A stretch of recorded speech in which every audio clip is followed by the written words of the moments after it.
What am I even looking at? Okay, it says a mind-melting adventure game, and it looks like we're somewhere out in space? I've heard that this is another Mandalore gaming classic, so since we're already on the weird adventure game kind of genre, with our previous videos on the druids as well as... Oh god, just had a random brain fart. No, it was Limbo. Yeah, man, those games were so weird. I guess we'll just add on another weird game to that pile too. But of course, before we begin, this is a reaction video. Please make sure to go and support Mandalore's original video, which I have linked at the top of the description as always. Mandalore does some incredible work on these reviews, and he deserves all the love, so yeah, make sure to go do that. But with that out of the way, let's get right to it. Okay. What? Are those like spaceships into a space arena?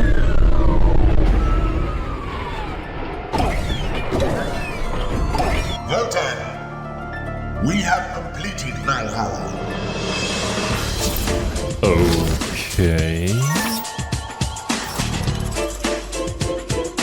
Another Halloween, another new adventure game. Though this year is different in that it... Yeah, that's right. I think Mandalore has a thing where during Halloween, he searches for some really weird random games that have an intriguing story to them in order to make a review on them. I think that's a really neat idea. could be a one-time show. Getting this version made into a cut where the back-end robots didn't yell at it was already an ordeal. So if you're seeing this during the premiere, or the Patreon watch page, or some third-party website, that's why this video may have vanished, or be slightly different than the one on the main channel. It was not a smooth process, and this is more like the Flavor Flav Night Tales of the adventure game videos. So with that answered, what the hell is Ring? Put simply, it's an adaptation of Der Ring des Nibelungen. No Sadako here. What? It's an opera, though he'd prefer the term musical drama, by Richard Wagner. It's a cozy little production that clocks in at about 15 hours. It's usually performed over 4 nights so that the audience can actually survive it. If you thought Les Mis was long, welcome to Germany. It is, in every sense of the term, a national epic. So in 1997, a company founded by 2 Slovenian architects decided to make it into a game. It would be published by a French company, Cryo Interactive, and the team included the renowned French artist, Philippe Doyer. If you haven't heard of him, the dude is particularly a legend in comic books. He frequently uses bold, striking colors, and his work is surreal but endlessly detailed. So for giving a fantasy epic like Ring some flavor, he's not a bad choice. Though if you have heard of him, you know he's more famous for his sci-fi art. Well, this adaptation would be a sci-fi one. Ring would take place in the far future of 40K. What? No, pardon me, 40C.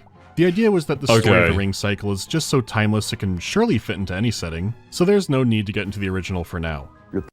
I feel like there are some stories that are certainly like that. The only example that I can currently think of is like the anime adaptation of Parasite. From my understanding, the original story was set way, way back in the past, but when it comes to the anime, they kind of modernized it and added some new elements to fit with the current day and age. Overall, I haven't really heard any complaints about the adaptation or the changes, and rather mostly just praise for it, so yeah, I can see that. I don't really know how this one's going to turn out though, so I think I'm just gonna sit back and relax and eat my popcorn.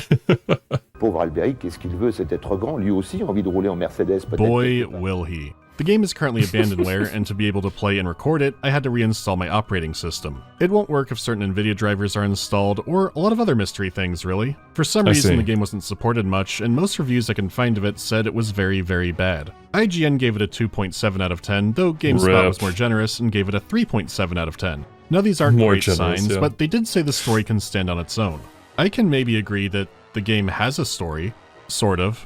Okay, let me start the game. There should be enough of a... Oh, we're here. Nothing.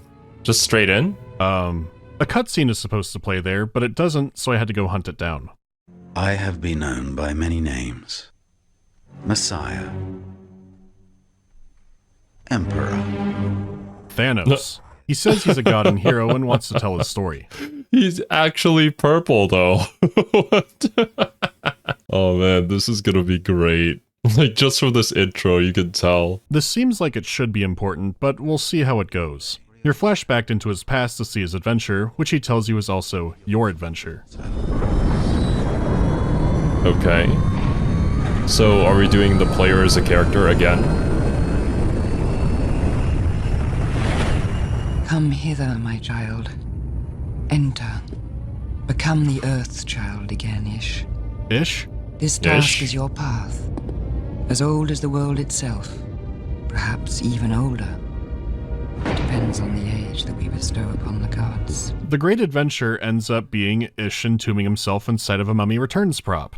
In order to save mankind, he must unravel the secrets of the ring play, because the story is one of mankind's greatest creations.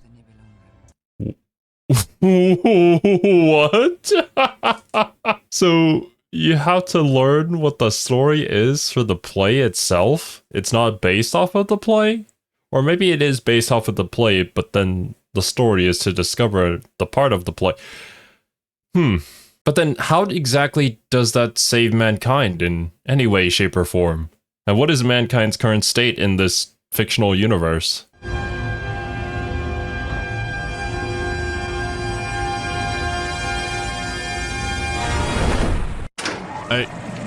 Oh. Drill? Huh? Your Majesty. That's the voice they went with? Oh, it's so cute. Like, things are just happening. This is such a weird era of video games, and it creates stories that are just nobody is gonna tell these kind of stories anymore because they know it's not gonna work. But back then they didn't, so honestly, just an era of hidden gems. Oh Get to god. Yes, Your Majesty. It can't sound like that the whole game. Not like that, Drill. Panoramic. Ouch! Oh, sorry. I'm a bit rusty. Okay. There, Ish. I have returned eye and arm to you. Now you can set off. But do not worry. I shall escort you. Okay. Now we're all caught up. Here.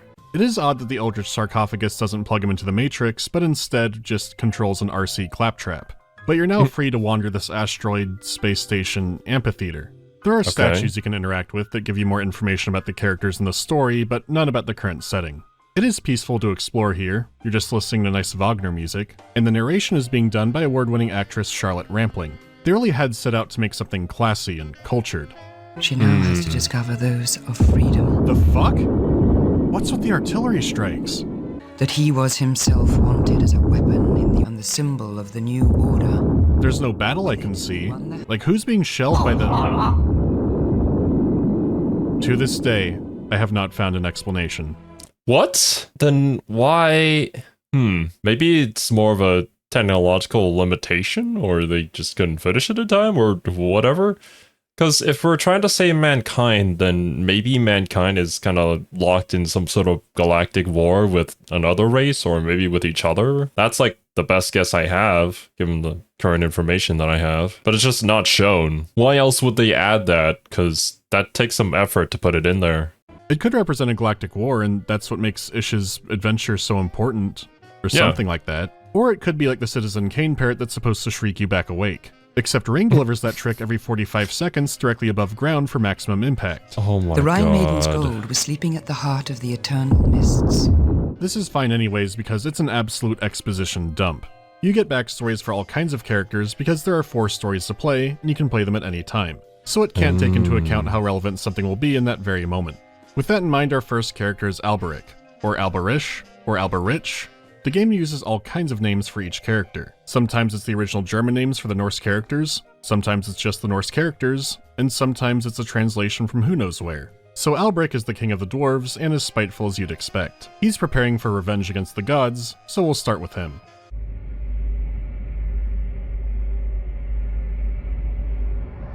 Don't mention that he's short. Alright, got the Fisher-Price Myth Selector. Let's go.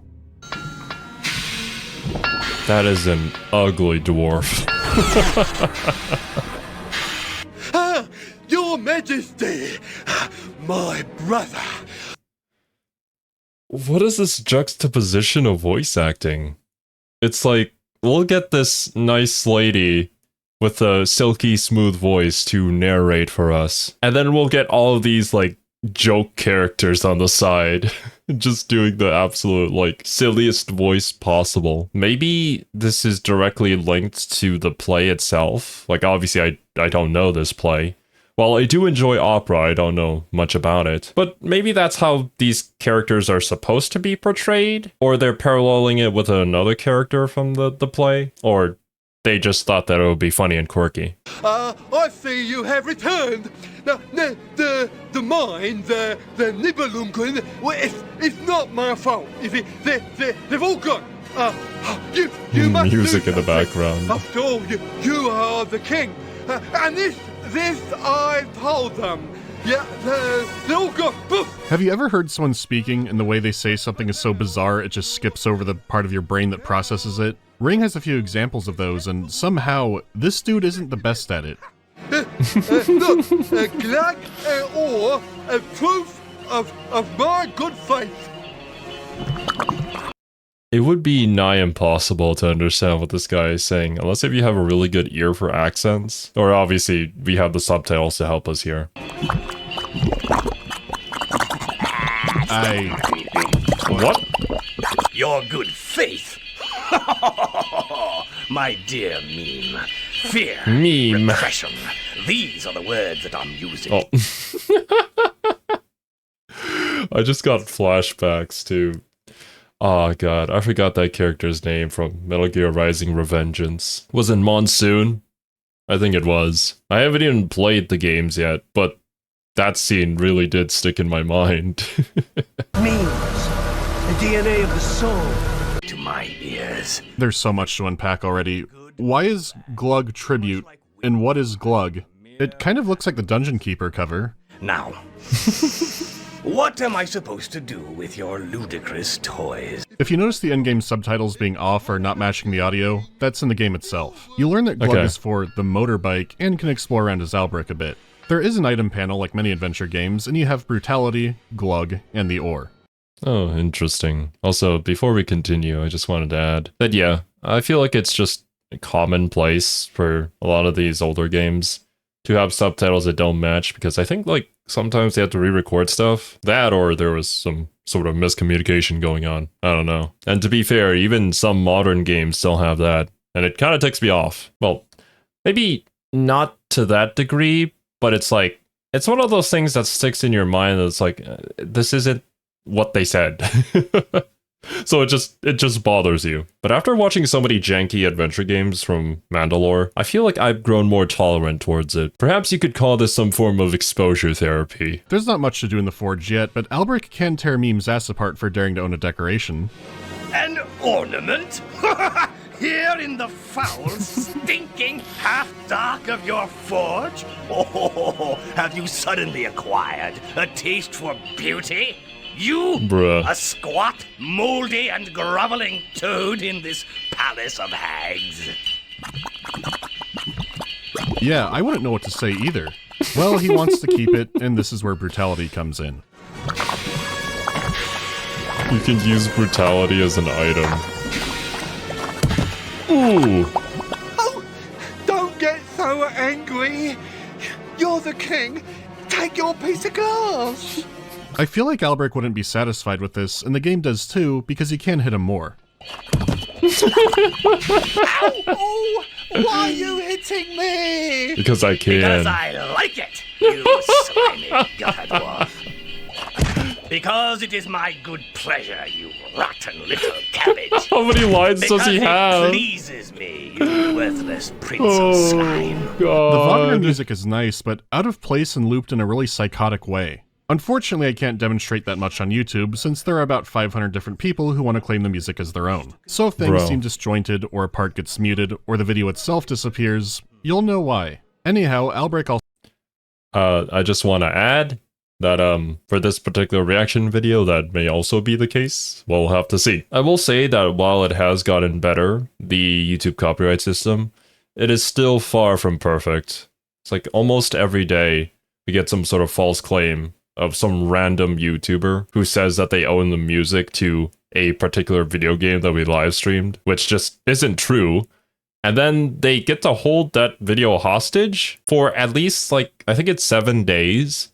Then after that period, if they can't come up with any evidence, then YouTube finally releases it. But like, it's just so annoying and so easy, and they have no repercussions for doing so. We just really have to find a better way to manage this system. Also collects the tier of log, though you might know him better as Loki. It's heated forever and will always evaporate water that touches it, meaning it's effectively a nuclear reactor. Our dwarf king is going to need it for something deeper in the mine. It's not a Mercedes, but it is a motorbike. And you power it with not the energy source. Glug? Then you remember that this is what Glug was for, though you have to click in the exact magical spot like you'd expect. What are you? Among the industry's most innovative and feature a particularly fluid and dynamic interactive software engine, offering unprecedented immersion, both visual and Immersion. You throw minerals for Love Glug, that edit. he eats them, and that makes the motorbike go. You might be wondering, and no, Glug is not in the original opera, but maybe he should be. Albrecht makes his rounds traveling Nibelheim, which is awkward to navigate. You would think that you would only need to click again when there's a fork in the path and you need to choose a way, but instead you frequently need to click again just to keep going. It is safe to say that Philippe really went to work on the designs. It didn't translate too well to character models in 1998, but the environments definitely still hold up. Though one of the locations you can visit has what looks like a space marine drinking out of a giant straw. But remember, 40C, not 40K. There's nothing to do here yet anyways, so you can get back on your bike, and Glug will need the minerals every time you turn it back on. Oh my god, that is so annoying. That's kind of my main gripe with retro games. Because, like, I know that there are some really good ones out there, and there are certainly people who have requested I go back to stream them. But with me being a modern age gamer, I need my quality of life. I need systems that don't frustrate you for no apparent reason. Maybe it's just one of those things that you kind of get used to. Or, once again, the exposure therapy. But for now, I think I've got plenty of games to stream and plenty more to come. On the other side of the kingdom, you can visit Albrecht's control center. He's looking to get production back in order and has something nefarious in mind. The motorcycle won't take you directly to his lair. You'll have to ride his Daedric Secret Lab gaming chair to get up into it. This pleases him. Bum bum bum bum. Bum bum bum bum.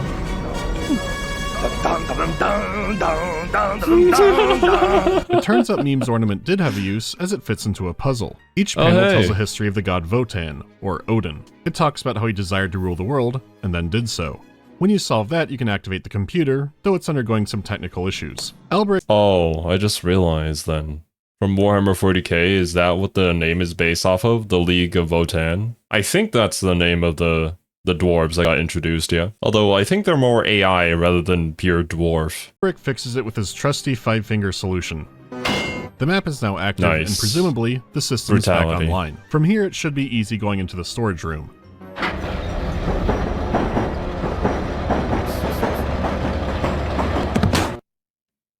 I guess not.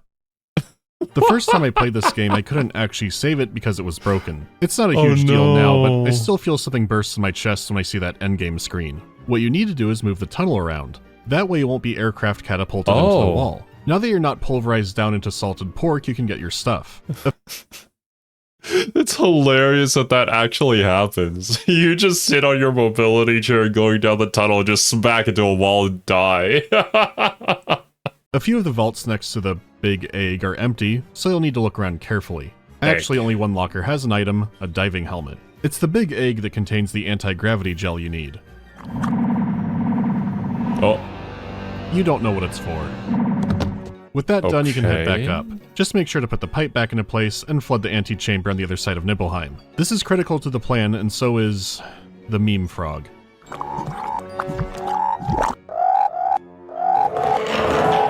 No. That was pleasant. Now the magic frog lets Albrecht breathe underwater. Ring makes me wonder, was the audio made for humans? The actual music and effect sound peaks can get astoundingly high, and there's no way to just turn off the music, which would have made my life much easier. If you don't go directly back to the pipe chamber, you can learn a bit more about why the factory is not working. Why don't you come on up and see me? We have much need to talk a while with you. Of course, sir. I'll get into the lift and you can bring me up.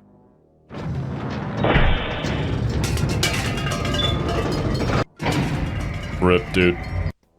You have to be careful not to pancake him with the lever.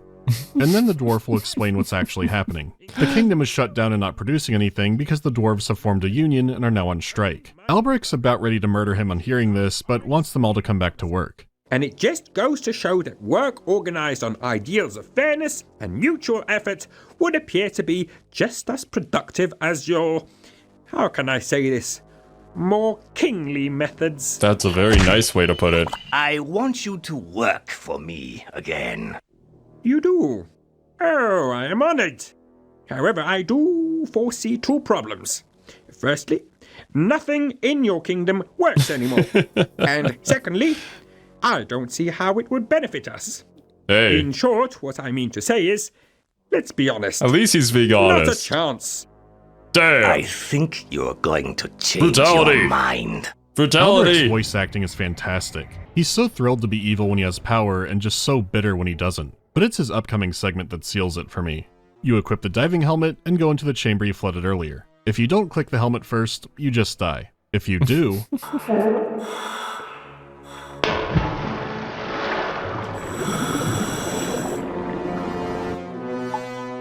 there's nowhere to actually swim to. Why? What? Where are we? Hello? My sisters, listen. An ode to the Rhine, and one for Wotan, our father, for having entrusted us with such a delightful mission. Frolicking all day long in the ever-changing waters, and guarding a sacred What am I looking treasure. at? The treasure is brilliant, spectacular gold. The gold is so spectacular that it can be forged into a ring that will grant the power to rule the world. It's even beyond that. It'll grant absolute power. Wotan has told them to lure away or distract anyone who comes too close. Okay, so there is actually a ring to be had here.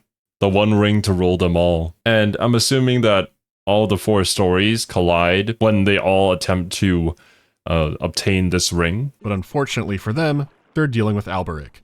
Poor little fish. You think I find your advances irresistible? No. Go instead and sing your desires to the salmon and the trout. For blowing off each of the Rhine maidens, Alberic gets a new key, and then he surfs away.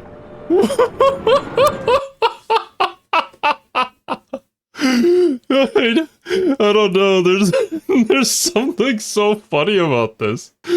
It's like, oh yeah, the fish lady tried to tempt me. Alberic is like, no, grabs key, surfs away.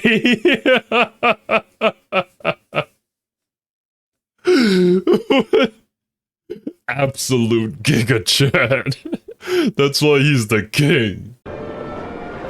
You go through this a few times. Elusive Oh as the my. river. Actually, is that the same dance animation? I feel like I've seen that dance animation for like almost all old games that have like some sort of seductive lady. Because I'm thinking back to Fallout New Vegas, and it's pretty similar. Although I suppose they're all just animations based off of, you know, yeah, actual dancers. Deceptive as a woman. A dwarf I may be, yet I am not fool enough to be caught in your net. Damn. Come, drink peace, happiness, and oblivion from my breast. Oh my. I have no taste for peace and happiness. And as for oblivion, my little fishy, you're already history. Fuck off, I hate being happy.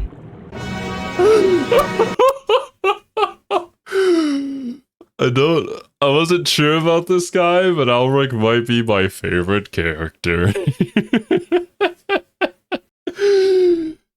So good. Why is this so good?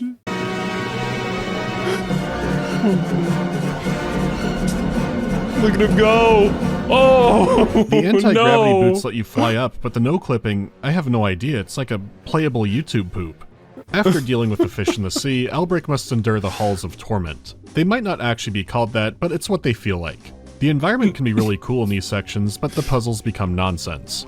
Not that our standard was high Of before, course. but now you grab a fish and put it in another tank, then a dolphin eats it, which is actually another Rhine Maiden, and this leads to playing hot potato with a medallion for multiple sections. One will give you a medallion as a gift, and then you give it back, and then they say you deserve it, but then someone else needs the medallion, so it keeps going all over the place. Sometimes you click water and a fish lady comes out, sometimes you instantly drown. It's one of those classic adventure game moments where doing the exact same thing gets you killed. Do it right and you won't drown, or be murdered by the haunted arms. No! There's a lot to get past in this section, but Alberic's musings do make it entertaining. Trust is the weak man's favorite excuse. I am a conqueror, not a beggar of human charity. I choose to be rich and warm, a condition which better suits my royal nature. You get him, king. What's weird is the maidens want him to demonstrate all kinds of qualities, and he could just brush past them, and then he usually dies. Instead, he performs the good deed, they say why that's good, and then he says it's all bullshit. Well, on this point I must agree. Sacrifice is indeed a noble thing. In fact, without a moment's regret, I would sacrifice all the... He just keeps on getting better and better. Like, just to hear his lines just probably makes it worth it to go through all this frustration and hardship. This is basically that same line from Shrek. Some of you may die, but it's a sacrifice I am willing to make.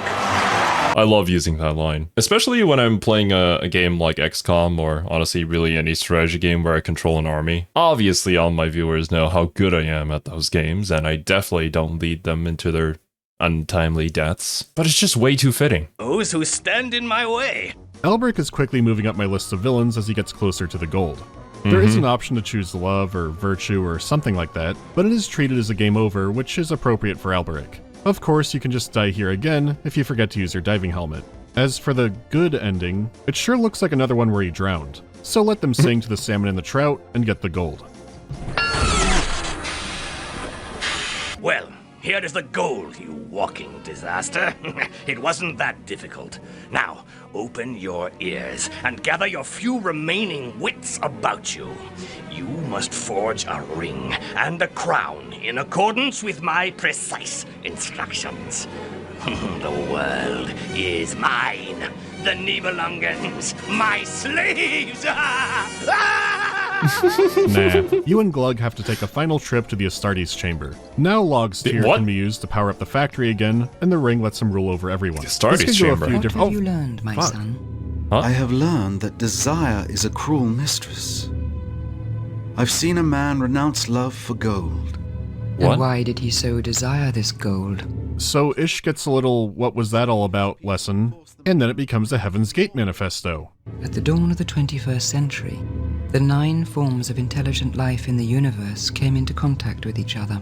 I guess this kind of makes sense, because we're seeing this play, and we're supposed to be learning about the lessons that it teaches, and I guess that's the crux of the entire game. This just reminds me of those moments in Persona 5 Royal, where like you talk with somebody, you become their friend, and then you flash forward back into the future, then Sai is like, "You did this, didn't you? Tell me!" Every single time.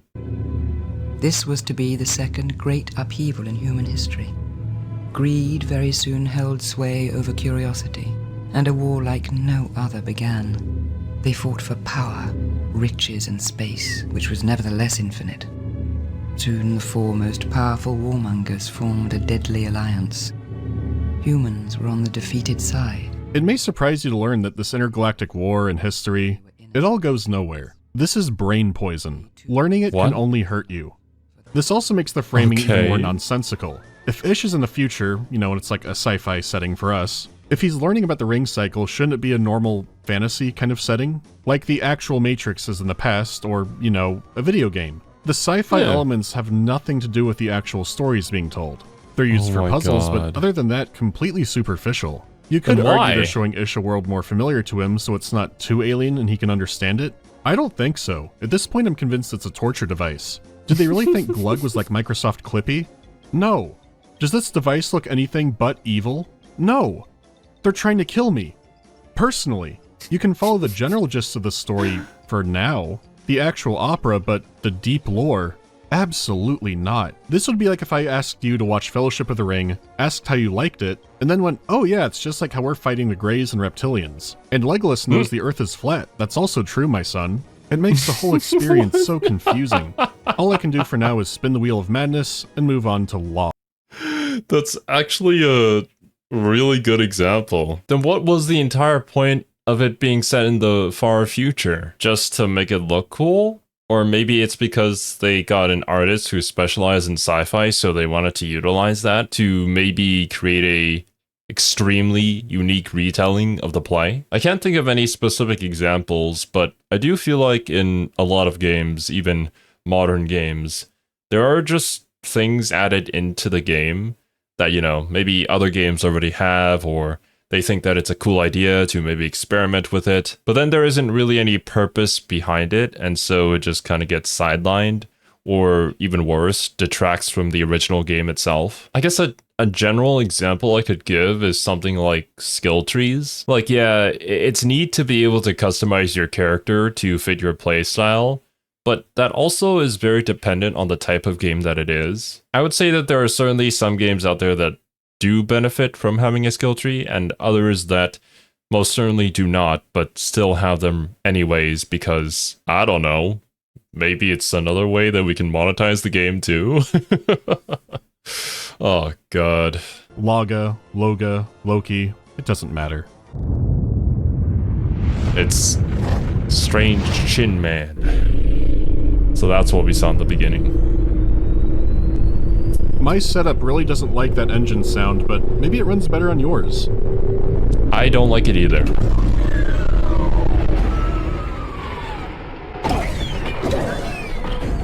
Votan, we have completed Valhalla. Alright, so they don't clearly explain what's happening here, but the original story does. These two Transformers are the giants Fasolt and Fafnir. They were contracted to build Valhalla for the gods, being offered Votan's sister-in-law Freya as payment. Now that they're done, Votan is getting cold feet about the deal. It's just they're playing the scene without any setup to it, so it looks like nonsense. Freya, sweet Freya. Ugh. Freya with her generous hands, to whom we return each day in search of our immortality. I cannot abandon her. But you promised. Of all the gods not to keep his word. Freya was promised to us. Freya belongs to us. The lack of music makes this whole scene extra surreal. Like shoving a frog into diving equipment was worthy of music, but this doesn't make the cut. You just hear Starscream and his brother mad about... Okay, look, the frog was epic though. I know Kiwi would certainly appreciate that added twist to the underwater breathing mask there. Not gonna lie though, I think as a kid I actually did like Starscream quite a bit. I feel like the Decepticons were just cooler than the Autobots, but probably unpopular opinion. About their payment plan. We shall keep Freya. The gold, Votan.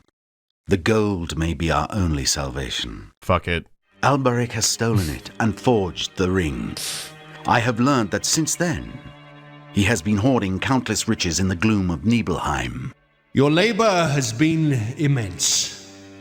Your rewards shall be infinite. I am not offering you gold, but rather its inexhaustible source. Even better. You must accept this price. We have learned to miss. But wait, if you offer the inexhaustible source of gold to them, then if they just spam out gold from that inexhaustible source, wouldn't the gold just become worthless? Maybe I'm thinking about this too much. Distrust you, Votan. When we see the gold, and if it is as inexhaustible as you say, then we shall return Freya to you. What is this sound? Oh, she's just in an ice cube now. Loga, my loyal advisor, return to Nibelheim. Seize gold and ring from the dwarf's filthy hands. Once again, I shall oppose the giants. You go down into the mine and take care of that rat. This is where hell begins. Lovely. Who goes there? The mine is The same closed, place? so no visitors are allowed down here. No entry, that's right, no entry. No entry. So don't you come any further. So I am, at the moment, working on Oh my something God. that is very, very precious. Can we just get this over with? The music loops like this throughout Laga's entire story. It keeps looping and building back on itself to a crescendo that never Jesus. comes. This talk with Meme goes on forever too. He just wants to see Alberic. Meme explains that Alberic has been working everyone to the bone and is now a powerful sorcerer. Okay, before we continue, I feel like there's something about music that constantly builds on itself but never hits the drop that just infuriates literally everybody that listens to it. I'm not a music guy, although I do really enjoy listening to game OSTs and the like, as well as just watching other actual music people talk about video game music or just music in general. But I guess the best way I can describe it is that there's this strange feeling of not going anywhere whenever you listen to a track that truly doesn't go anywhere, and it just builds upon that frustration that you experience when you lose your way. So it was certainly a choice that was made. Not that I would expect anything more from a game like this. He's created effigies that make scary things appear, or something like that, and that's how he keeps control. He's terrifyingly good, you know what I mean? Terrifyingly good. It's 5 minutes of this, and nearly impossible to retain any of it. Meme mentions there's also a transformation material somewhere that could help you out. We'll see. Now you get to explore Nibelheim again. Put your backs into it, you processionary pigs! Alberic has a lot of different lines for screaming at the dwarves.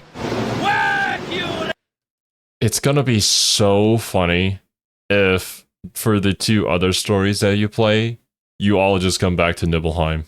We just reuse this one section over and over again. Oh, that would be peak gameplay. I think backtracking in general is just not very good, but when it comes to Metroidvanias, they somehow manage to make it work, because obviously there are new things to discover in the same areas that you've been through. But I can only imagine that it's a very difficult balance to strike, especially if you're like a new programmer to the genre and just trying to figure out like what kind of little secrets you can place where, giving the player enough clues to find it out for themselves while not hand-holding them, but also not being too obscure. It just seems like a monumental task. Repugnant regurgitation from the throat of a old and ugly mother-in-law. Wow. Who thought of these insults? Evolutionary rejects! You have no right to exist. Make yourself useful at least.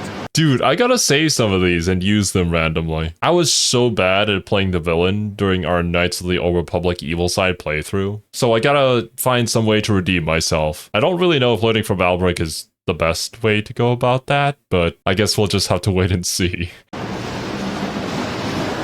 Grovel, you spineless hunchback! The man takes so much joy in his work. Now you need to hunt down his effigies, and his gaming lair seems like the best place to check.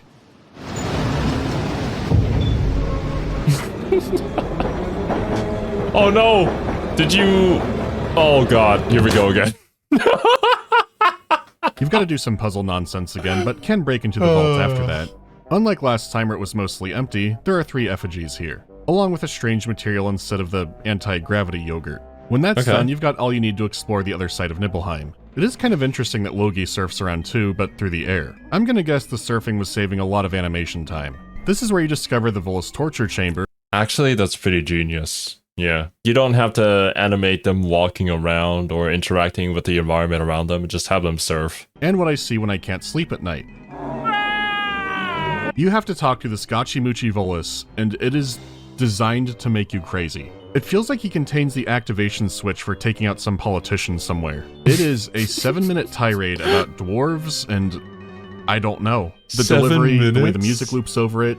Let me give you just a little bit. I've devoted my life to them and did what I could to get them to rebel, but in vain. To them, I am just a freak to be laughed at during the break time. They bend over backwards to protect that megalomaniac creep! You won't even... This is some very, very interesting voice acting. And I think it gets the job done. I don't know if this is the intended job that they wanted to get done, but it certainly does do that. It's kind of like that same feeling when you listen to somebody talk, whether it's like through a video or on Discord, and then they're constantly like moving back and forth away from their microphone. It just sounds annoying to listen to. You won't even be able to get close to him. The only solution is to listen to this for 7 minutes. Doesn't that just make your ears sing? The voice always changing, the music endlessly looping, for 7 minutes. This legitimately might have been done in one take. I'll leave a link to the full scene if you want to see how long you can last. From what I can make out, he says the dwarves still under Albrecht are a lost cause and deserve genocide. Read. Oh god. But dang, dude. Yeah, 7 minutes. This is like you lock somebody in a chair and turn this on, have them listen to it, and use that as your interrogation method. The police should maybe consider it, you know? I'm sure any criminal would break under those circumstances. Redirecting that water from earlier could cleanse this place from sin. Since he delivered this information like a crazy man trying to impersonate the Master from Fallout single-handedly, I think he deserves to be the first to join the new world. The Master from Fallout? Don't know too much about Fallout yet. I'm waiting till we finish New Vegas to look up lore. The scene cuts are so abrupt, it's like, it feels like being shocked back to life or something. It doesn't matter. Let the river flow. And there it goes. It's all gone. My dwarfs! My Nibelungen! He's killed my dwarfs! It can't be! All my dwarfs! All my little dwarfs! Oh, what am I supposed to do now? Mister, I kill everyone and it doesn't stop me from having a blast! What am I going to do with those dwarfs? What was that line? Dwarf, just a small one! Oh god, they're all small, alright! A teeny tiny one! Oh, my kingdom for a dwarf! After the Pocket Prince purging, you can confront Albrecht, and it is a doozy. In the original story, Albrecht gets tricked, and here it's something else entirely. Well, well, well. Wotan has sent me his cherished butt. Okay, then what's the point of setting it in the future if you say that your story holds up regardless of the time that it's set in, but that you just change the story? I don't think any of these things are a good combination at all. What? Why? Let's face facts, mongrel. Yes, Wotan is a god, the god of gods even. But you see, I'm the dwarf of dwarves. That makes you even better. The biggest of the smallest, and by far the most vicious, brutal, cruel, sadistic, and dangerous creature under 5 feet tall that you've ever had the displeasure of meeting. Imagine how much confidence someone has to have to announce that they're under 5 feet as part of their threat. Loki is here under the order of the God of Gods, and Albrecht could not give a single fuck. After some more surfing, Log explains the nature of order, and gives an entire monologue about his perspective of how things go. Loga's performance is also very good, and his cold, calculating demeanor is a perfect contrast for Albrecht. Albrecht's not too bothered by the threats or even the genocide. Instead, he's the most offended by how long Loga's speech is taking, so he decides to end it in an effigy battle. I call on the insidious arrow with its coat of lies, the poisonous slitherer ringed with all the cunning and ignominy in the world. Oh. To beat him, you have to pick the right monster. Oh, that was a great edit. Oh, man. And, like, the line proceeding up to that totally would be in the Yu-Gi-Oh! Anime. To battle his. As far as I can tell, the game itself doesn't have any hints, you just have to go with what you think would be the best option. The animation here is neat, and it's a fun but brief sequence. Okay. In his defeat, Loga has won the ring. For some reason, the music gets much louder in this section, but Albrecht curses the ring forever. Whoever wears it will only know death and misfortune, and then... He turns into a frog? What? Sure. The ring is entombed instead of a giant egg, and the giants think it's another trick. Getting it out is an excuse to include more puzzles, including a slide puzzle. Slide puzzles are for children. Oh, God. I hate these things so much. I know that there's a method to easily solve them, and once you know that method, it becomes a lot easier, but oh boy, I have never been good at these things. And they're completely incompatible with my brain. The idea of having to mess a part up to make it work again just doesn't compute. This is my kryptonite. But after entering... I feel you so much, Mandalore. That's exactly my issue with that. But the piece is already in the right position, but you kind of have to move it out of its right position in order to reposition the other one, but then make sure that the thing that was in the right place goes back to the right place. That and how many days are in a year, you get the ring. Unbelievably, Votan tries to cross them again on this, until our narrator Why? Charlotte, the voice of the earth, reminds him that it's cursed. Then he gives it to the giants so they can squabble over it. Freya is released from the Whack Crystal prison. I shall keep what I have earned by right. Good for you.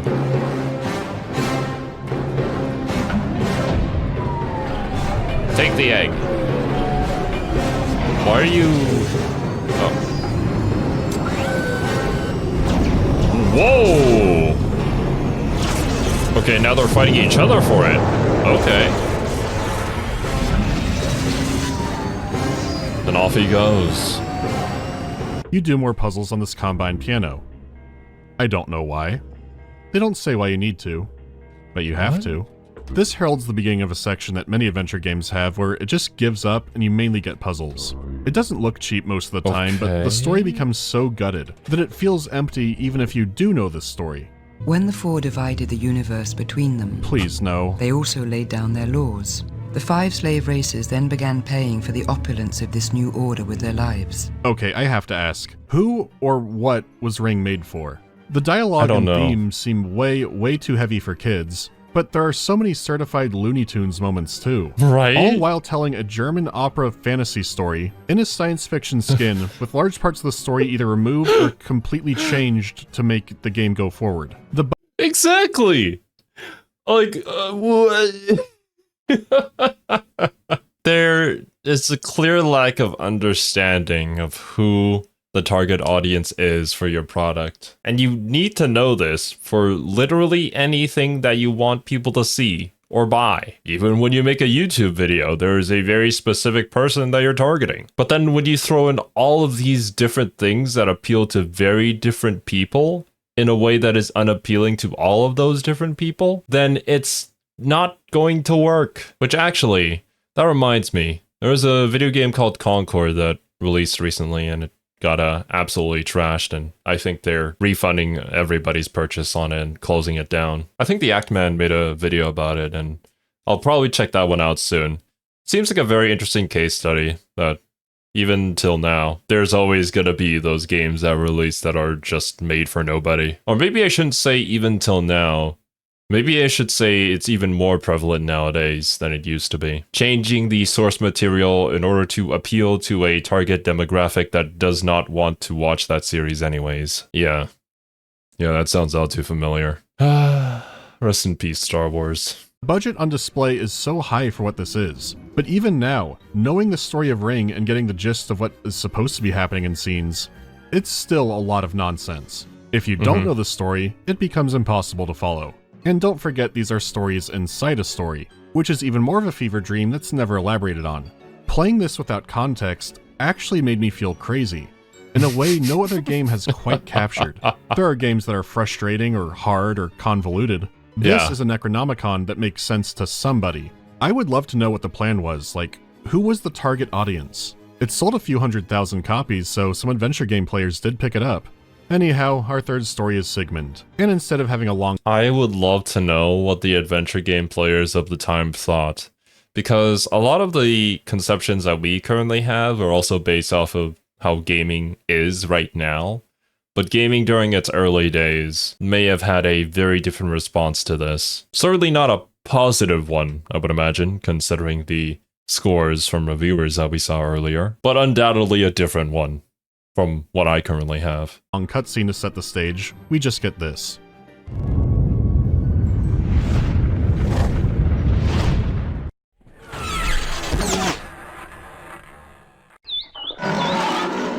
Where am I and who am I? Didn't prepare me for this. Good. Robo-Doggo? I did not click at that time, and wolf sense. Nothing. There's nothing relevant, if you could call it that, until the end, so what are the highlights? The door to the house is locked, so Sigmund wanders through the woods. There are many shots of Sigmund wandering through the woods. He goes to his house and uses precious metals to forge a tiny man. The tiny man can be used to hand-deliver rat poison to a rat living in the cupboard. I'm only assuming it's a rat. The sound indicates it might not be a rat. Oh god! I think it's a rat. You cross... The world doesn't need to know what that thing was. Just let little tiny Robo-Man deal with it. a bridge to get to worms, but you can only see the worms if you use wolf vision, and you deploy the tiny golem man to get those so you can go fishing because the fish has a key in it. This leads to the ancient— What is this logic? I shouldn't be surprised anymore though, because, yeah. We've seen Mystery of the Druids, we've seen Limbo the Lost, it's just how it goes. Just look up a guide. Don't even think about it. Ancient temple beneath which is your secret lair where you can get the boat out for the double deluxe hidden Viking funeral. And honestly, I'm forgetting the details, but somehow, all of this shit leads to opening the door. I don't have answers. Okay. You have a better view of the game than I do.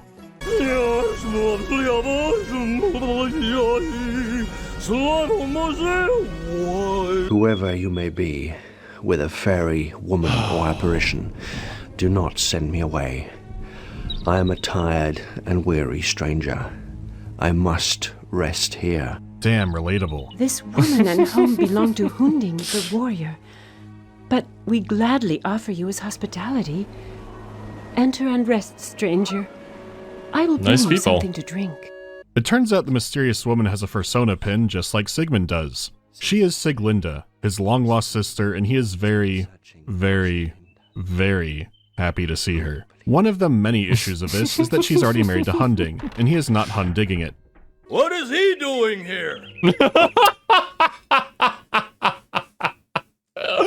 Oh god, the voice acting in this. Oh, it's so good.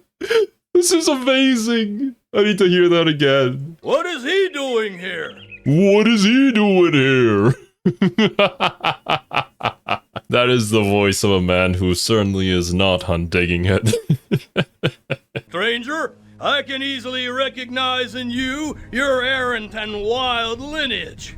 You are not welcome in my What is this house. accent? It's supposed to be dramatic, but Hunding's voice combined with that dialogue sounds like something straight out of Xavier Renegade Angel.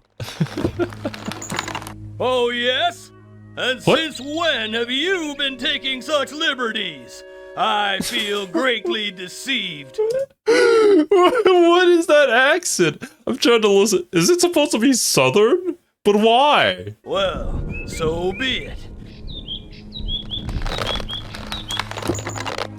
You can spend the night here, but as an attentive host, I feel it my duty to warn you. Tomorrow, at first light, I shall kill you, whether or not you have a weapon with which to defend yourself. What Hunding didn't count on was the tiny man slipping him rat poison so you can knock him out and then grab a sword out of the garden. Your reward for enduring this is the budget cutscene. The evil curse has taken hold of me. The budget cutscene indeed. Let's go. I can understand it when it's like an indie game, when it has these cutscenes with just still frames. Like obviously they have the 3D models positioned and whatnot, but it's just a bunch of still frames and a narration on top of that. Like animating things moving costs a lot, but I don't think I've ever seen anything quite like this. But a PNG just overlays onto your vision and then people start talking. I guess the closest thing is probably like a visual novel, but I mean, when you go into a visual novel, you know what to expect. My own wife goes against my will. Sigmund loved the wife. He embraced the sister. Twice he violated the sacred laws of marriage. In context of the story, Votan is pissed about his two children hooking up. There's a lot of extra context the game doesn't go into, so I won't either. He doesn't want Sigmund to die, but he has to. So he tells his daughter, a Valkyrie named Brunhilde, to make sure he dies and not interfere on his behalf, but she knows that he loves him, and will try to interfere and save him anyways. What we're actually seeing, I find a lot more interesting. Was this concept art they made into the cutscene from running out of time and budget? Was the animation team in a bind and Felipe heroically drew these up last second to patch things up? The world may never know, and it's the only cutscene in the game like this.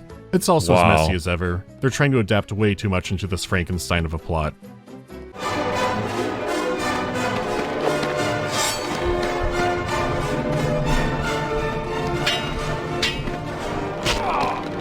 Oh, what the?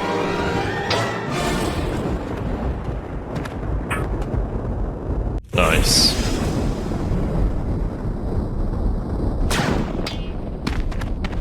Ooh. Oh. What? Okay. What have you learnt, my son? Nothing. What am I even looking at? Please tell me. He was in love with his own sister. I know, but that does not seem to me to be a bad thing. No, cut that.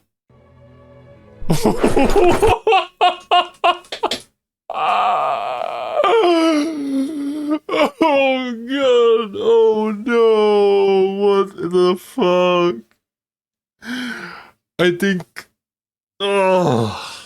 I'm gonna have to lie down after this one. I feel like this is a common trend for Mandalore reviews. I just gotta lie down, just think about things. But first, yeah, we gotta get through this. It's only almost an hour more.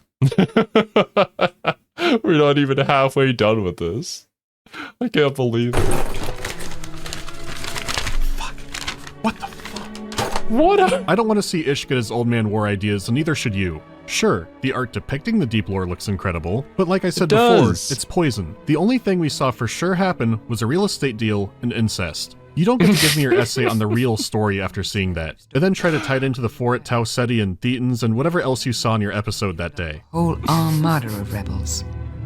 They called him the Prophet. With his small army, he fought the Four on every planet at every available opportunity. This could never be made today. Not with this budget, not with this many big names behind it. Reign is so fascinating, but so painful. The more I look at it, the less I understand. Brunhilde's story is the last, and while I could get some parts of what we saw before, this section is based on near nothing and just stuff happening. Yes, my child. Lovely. I feel like the first section was probably the best then. And everything that came afterwards just slowly devolves into madness. Also, not gonna lie, when the narrator mentioned the 4, I kind of perked up a little, but then I realized it was just the number 4, not the other kind of 4. That's gonna stick with me for the rest of my life, isn't it? You have returned to the crossroads of worlds. There are few places like this that are shared between all civilizations, all ages, and all beliefs. I have to throw the ending forward. The task you are undertaking is an important What was that game? Probably an older one that Mandalore reviewed. one. The task is more surfing while the famous Valkyrie theme plays on loop. Not only is there less story here than Sigmund's section, but the puzzles here are the most moon logic they've ever been. Apparently, the idea was if you ever got stuck, you could return to the main area and start up a new story. So if players just found Reign too digestible, they could play the whole thing non-linearly. Each character's journey would be for more seasoned adventure gamers. I don't think the term seasoned really conveys what that means. Brunhilde's puzzles are for Stage 4 adventure gamers.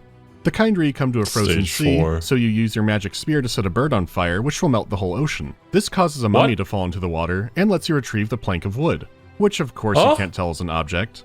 Then visit Van Darkholm and open the secret compartment to reveal this, and now you need the tiny man. Disassembling him, but then making sure to grid match the form of a human being. This will cause the bird to carry him away, and now you have the feather. It's just going between rooms, clicking at random, and watching Brunhilde hang 10. And the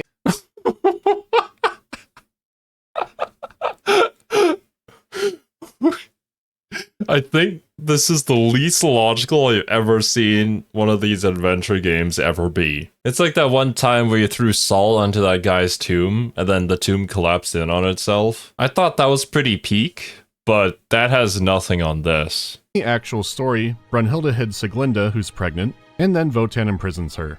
She's already hidden Sieglinde off screen. All this does is introduce new, more confusing forms of random shit. Why, my father? Who are you? By your father. I am this is your a new father. character called Nemesis, who you kill. He says he has a weapon born of Votan. Alright. The puzzles aren't even entertaining in a crazy way, they're just a mundane kind of insanity. The most credit you could give this is that she's sending more souls off to Valhalla, which isn't good, but it's something until things take a turn for the batshit. Baby? Man? Burn? Burn, baby, Solve the man? infinity puzzle to unlock Brunhilde's ending? Oh, naughty thing. You've been bad again. What? Naturally, you don't care. You won't What get am I the blame looking for at? this. I will. It's always my fault. Really, it's just not fair.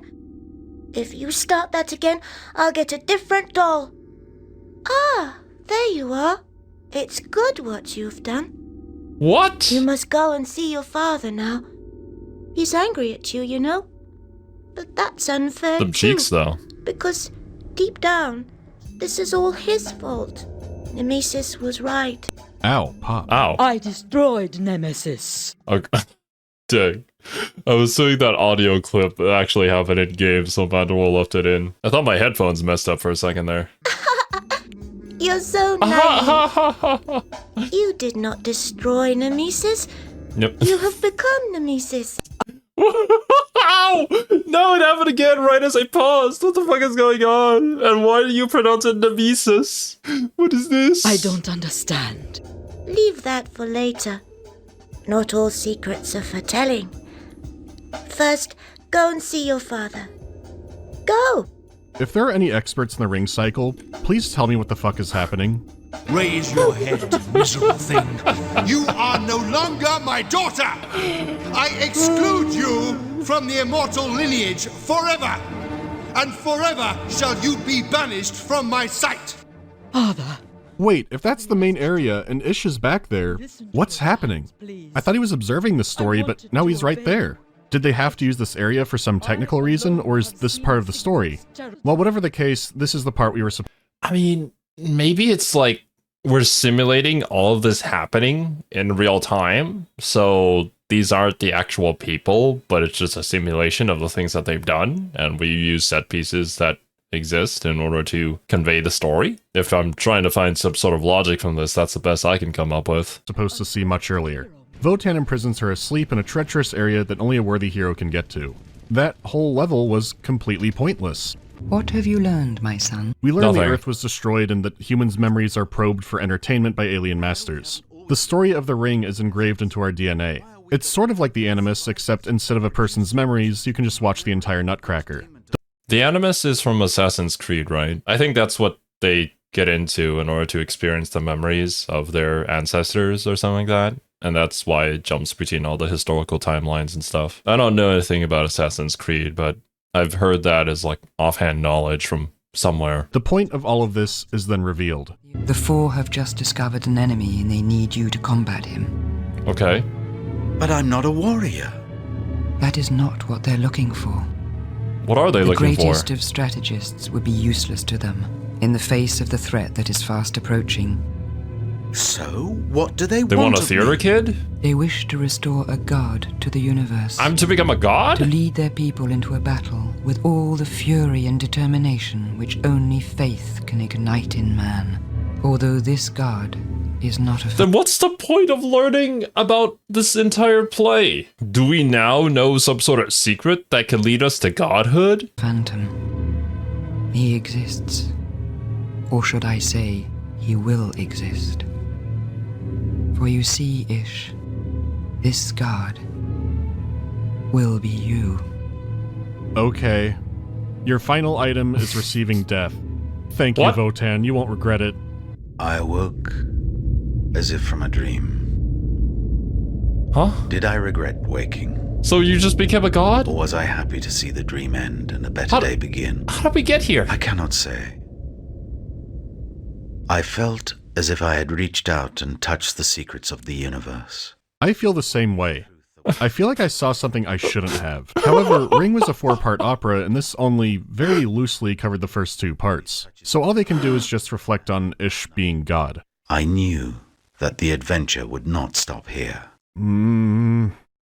But I was enjoying this unexpected moment of respite, with my eyes lost in the stars and all my thoughts directed towards this dream of a warrior woman.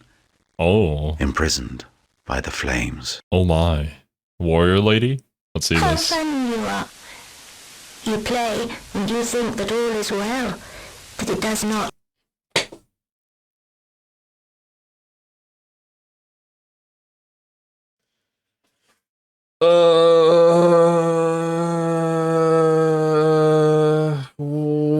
What? What are you doing? I mean, we did talk about, oh, so the player is also a character, and I guess this is their way of breaking the fourth wall to address that, but...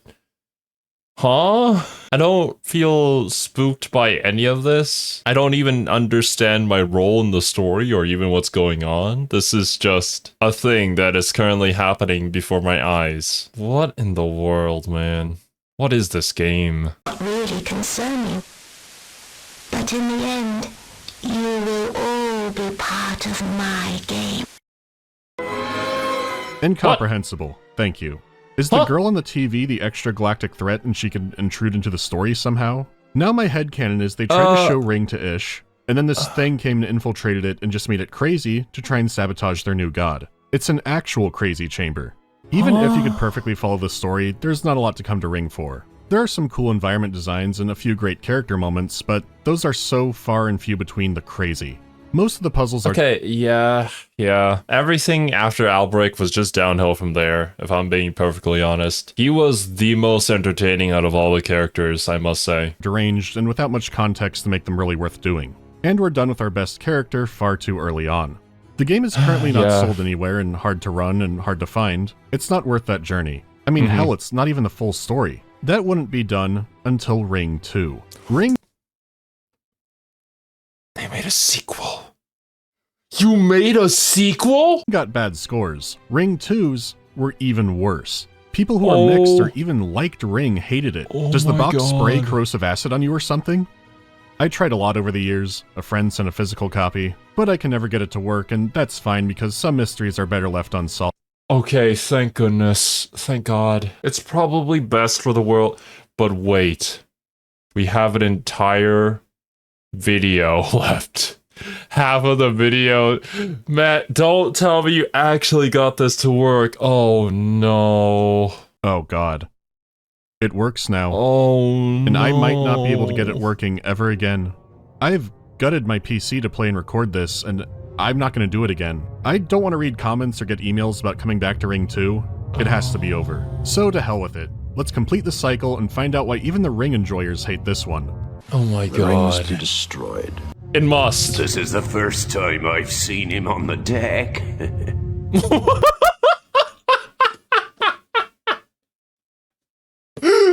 was that? What did you do? This is the first time I've seen him on the deck. I don't know which is better. This or that scene? And I think it was near the end of the first Devil May Cry game. I should have been the one to fill your dark soul with light! That was great. That was amazing. I'm glad that they kept that. Hey, Ish, do you think the warrior's already tired of his female prisoner? Hold your tongue. Do you not know who this man is? He is a vassal of King Gunter, but I do not know his name. Ish, you who know better than I, tell him who our hero is that we are bringing back to the fortress of our overlord, and say also who it is he went to find and why she is being kept in chains. Tell us the story. This warrior, friends, is Siegfried, and the sword he carries by his side is Nothung, whose blade was forged by Wotan in Valhalla. But today, he is leading his beloved to her damned marriage as her page boy. Yet he does not know it.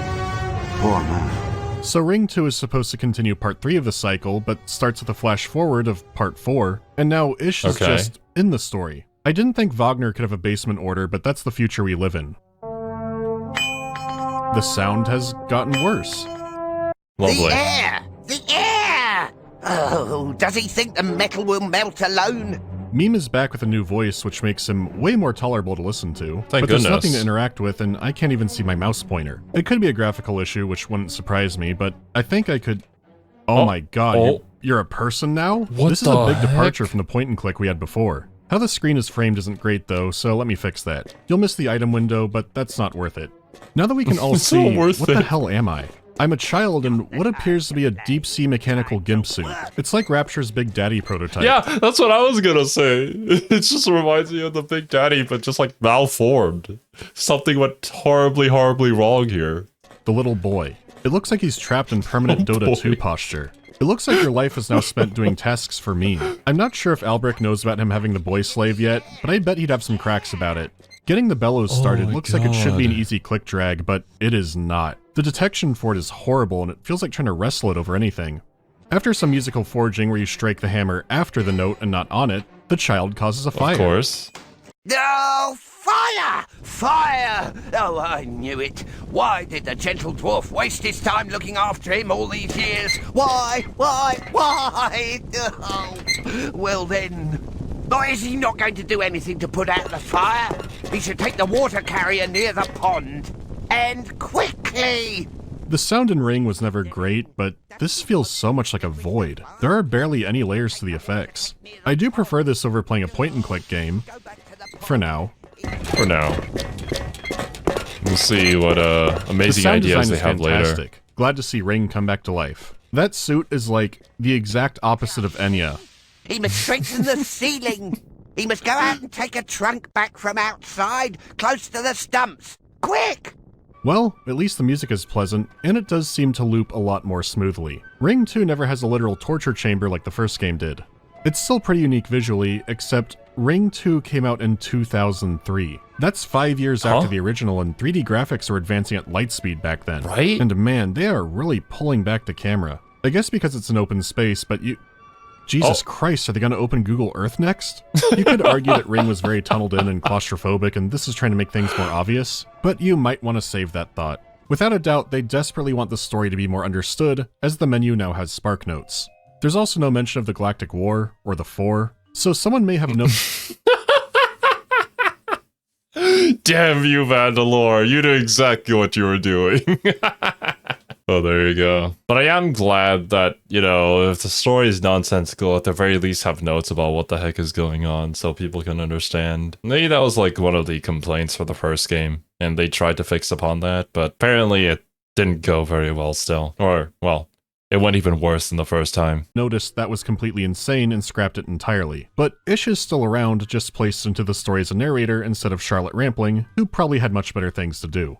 It's clear Philippe is still on board, and he's done production design for actual performances of Ring. It could be he's just a huge fan, and his concept art for Ring 1 looks awesome, though they did chicken out not giving Albrecht that codpiece. Regardless if you own any concept art or sketches from either of the games, they're very valuable. It's rare for any game to have zero redeeming qualities. There are some neat aspects about these games, even if it takes years off my life to play them. Getting back to it, the trip to go get wood doesn't go well. It's birds. What? How?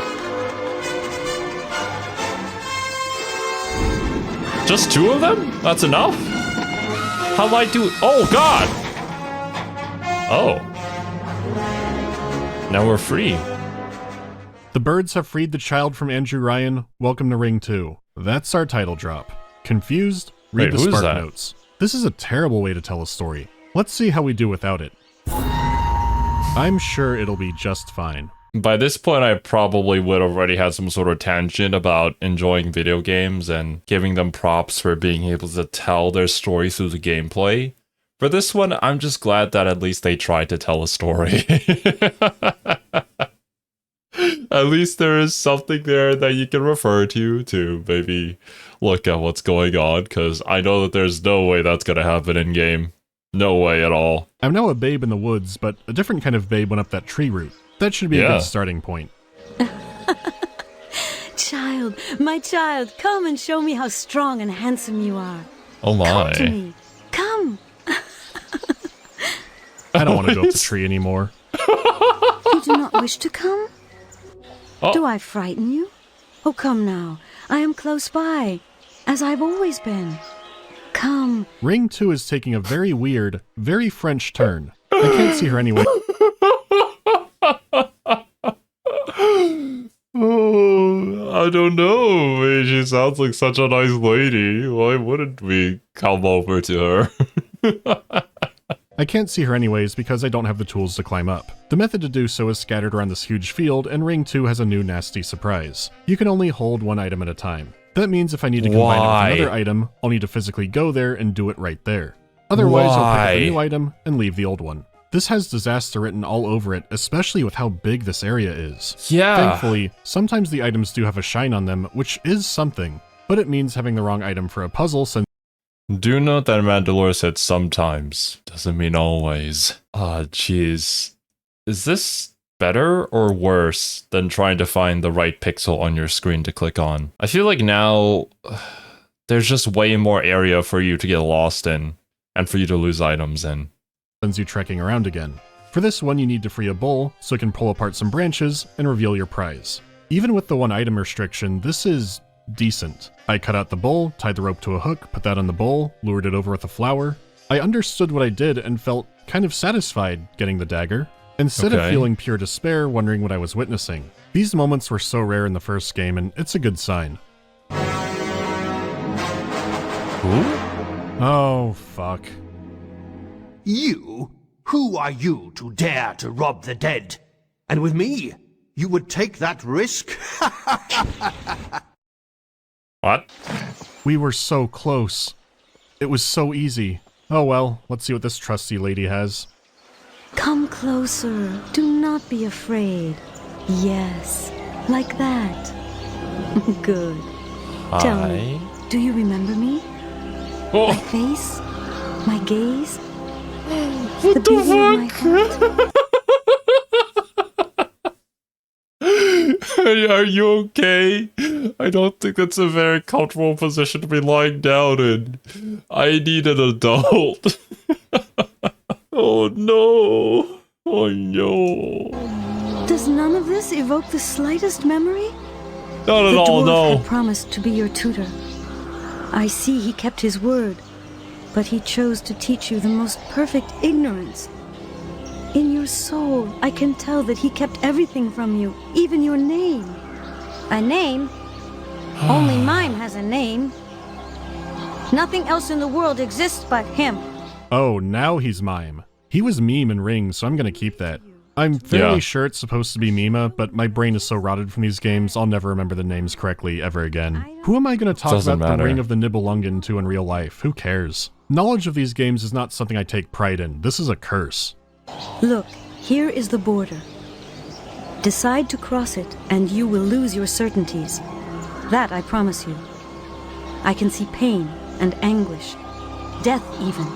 It's a redesign, but clearly Sieglinde. She says you must go out into the world and learn the truth, or forever be trapped in Plato's meme cave. The child is Siegfried, and the entire game only follows him. So instead of bouncing around, we'll have something more consistent and straightforward. Let's cross the border into the real world. Oh! Did we just die? Or maybe just die. Ring 2 has introduced some platforming. It's one of the most pathetic jumps I've seen in a game. It's not even a jump really, it's more like a frolic. I didn't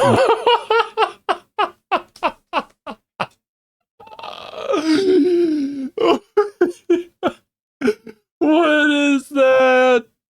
What is that? You call that a jump? Oh no, dude. And then like the depth perception is not gonna be very good either. You can already tell this is going to murder people. Like this, oh, no wonder why I got worse scores. They tried something that they just were not ready for. Oh, the concept that just not very good. No, you could condense frolicking into a single unit, but there it is. After frolicking over the gap, now you can go into the real world. There's some drone cam footage of Siegfried, and now we're in the world. The world is a scary place. Oh, what the? Just die immediately. Thanks. The first of Siegfried's trials is getting past the spider, which is easy if you take it slow. After that, you find a strange altar, which is going to need some objects. This is where things get trickier. Here, Log, god of trickery awaits you. If you know the virtues of vigilance, walk confidently towards him. He gives his gifts to those who know how to listen to the signs.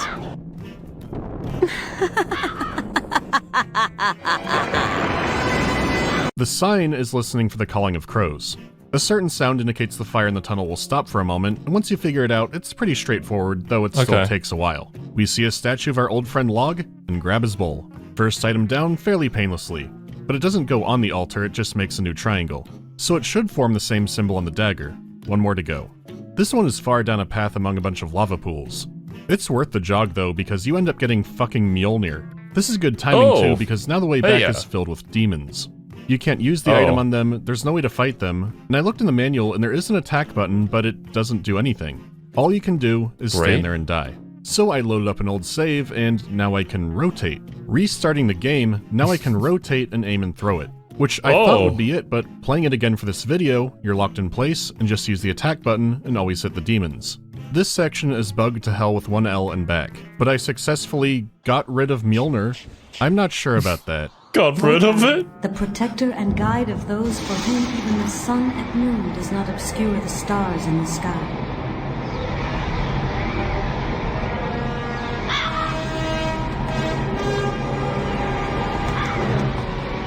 This again. Well, I guess we're off.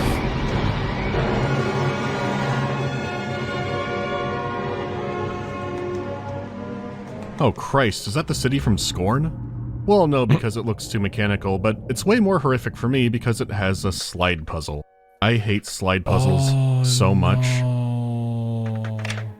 This leads to the Cavern of Alchemy, or something like that. It involves putting elements in a device and speeding up or slowing down the flow of time to age them. This also sounds like it should be awful, but it's also not too bad. There are straightforward instructions, you just have to be careful advancing the sands of time.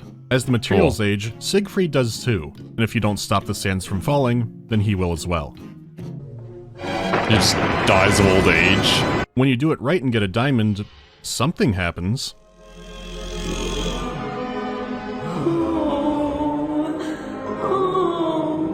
What is happening? What? What the f- I even brought this up again.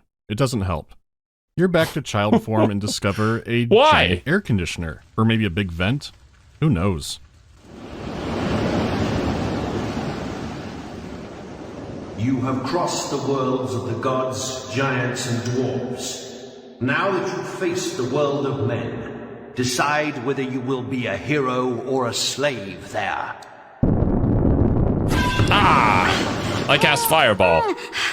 This kid just keeps getting decked by fireballs.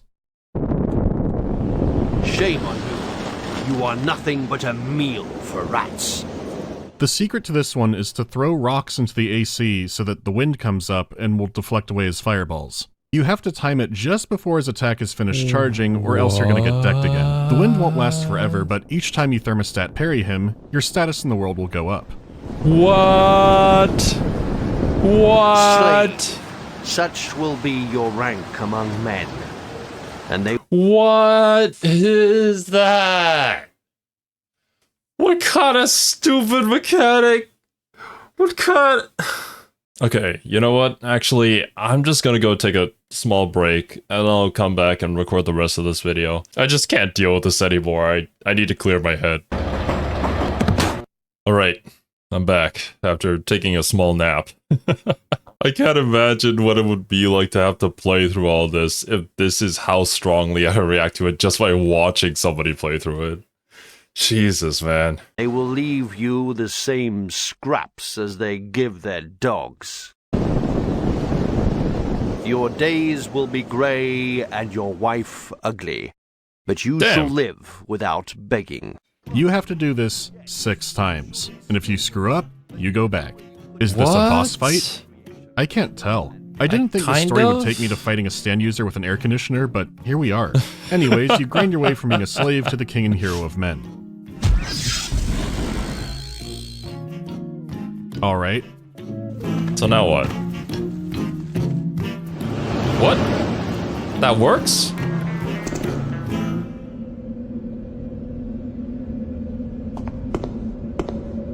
Go into the very angry face. Finally, we're at the Cave of Crushing Pillars and Depressed Mystical Trees. Your sharp blade. Why use it to destroy my last refuge? My life was nothing but a dull labor. Have I not deserved the gentle torpor of the forgotten? No. I killed in the shadows for a bronze coin, a leather belt, or a piece of bread. Why has my tomb been lacerated?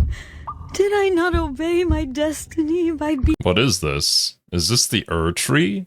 Do all the souls of the dead just come back to the tree? Appears to be all the depressed people, though. a faithful and subservient woman? Boy, those thumping of the pillars are really adding a lot to this. If you've never lived in an apartment, this is what it's like to watch anything. Luckily, Dude, it's not too hard to cross it. Yeah, actually true. I lived in a few apartments in my life, and even currently I live in a condominium, and sometimes during streams, some people out there feel the need to start hammering away at their walls at, like, midnight. And really, it's kind of weird how easy it is to get across. That's it. Okay. Ah, there it is. Never mind. But I still have the dagger, which does not count as an item. A warrior. Huzzah! It is a warrior holding a weapon bearing the sign of Wotan. One of Wotan's warriors, the gods of gods. He who denies us entry to his kingdom. In Valhalla, fortress of the asses, where fearless warriors die. That's enough of that. These waters finally morph Siegfried out of being a child. He has now digivolved into an awful fusion of Kratos and Caillou. Meanwhile... Between Kratos and Caillou? Oh my god. Yeah, I also don't know too much about God of War. But I do remember watching Caillou as a kid. Man, those are the days. I don't even remember if Caillou was even good. Probably wasn't. Oh, that's Do meme. not fear me, creature. I could have broken your neck if I wanted to. But I'm nothing but a simple wanderer. Legate Linnaeus shows up in Hassel's meme for a while. He reveals that he's related to Siegfried, and when the child returns, he will surely kill Meme. This goes on longer than it needs to, but you could say the same about the actual play. He shall know fear no longer. He shall know fear no longer. And he shall kill me. He shall know fear no longer. Fear no longer. I think he'll fear no longer. Back with Siegfried, a Panzerbjorn is being harassed by several undead warriors. If you want to know how far off the range we are, finding a bear is one of the first things that happens in the actual story. There is a Looney Tunes rock up here to knock over, so that makes it simple. Okay. Does that murder everybody then? Oh, shit. Oh, well. Oh, God. I guess that wasn't the solution. The key is to adjust the stick, which can't go too far to the left, but it'll work. This leaves a single skeleton, which the bear still can't take on his own. If you're too slow, the bear will die, but if you go in and try to fight it yourself, the skeleton will murder you. The answer here is to lure it into the ancient, powerful... big magnet. Well, how are we supposed to know that was a magnet? Man, this is so fucking unsettling. weird. Yeah. Just realizing that. Valiantly, you have crossed the lands of gods, giants, dwarves, men, and the dead. Now it is only right that you should enjoy your name and live up to it too. Here you are, a man at last. Now you can make the inheritance of your ancestors your own. Find Notham, the sword I broke on Wotan's spear, and forge it again. With it, you will become unrivaled among men, and you will herald a new age, one where they may plant their banners in the firmaments of the gods. We, your parents, Sigmund and Sieglind, have named you Siegfried, Like us, you belong to the line of the Valsungs. So Sigmund has gone through one hell of a redesign too. Not to mention we saw him die. I honestly didn't realize that was Sigmund. I thought it, but it didn't really look like it. Plus, yeah, he was supposed to be dead. But I guess death just doesn't mean too much in this universe anyways. Both his parents died. Siglinda just died giving birth off screen and everyone talks about them like they're dead. But because things are such a mess, they're now exposition ghosts. Go get the sword from Meme, you little weirdo. I see.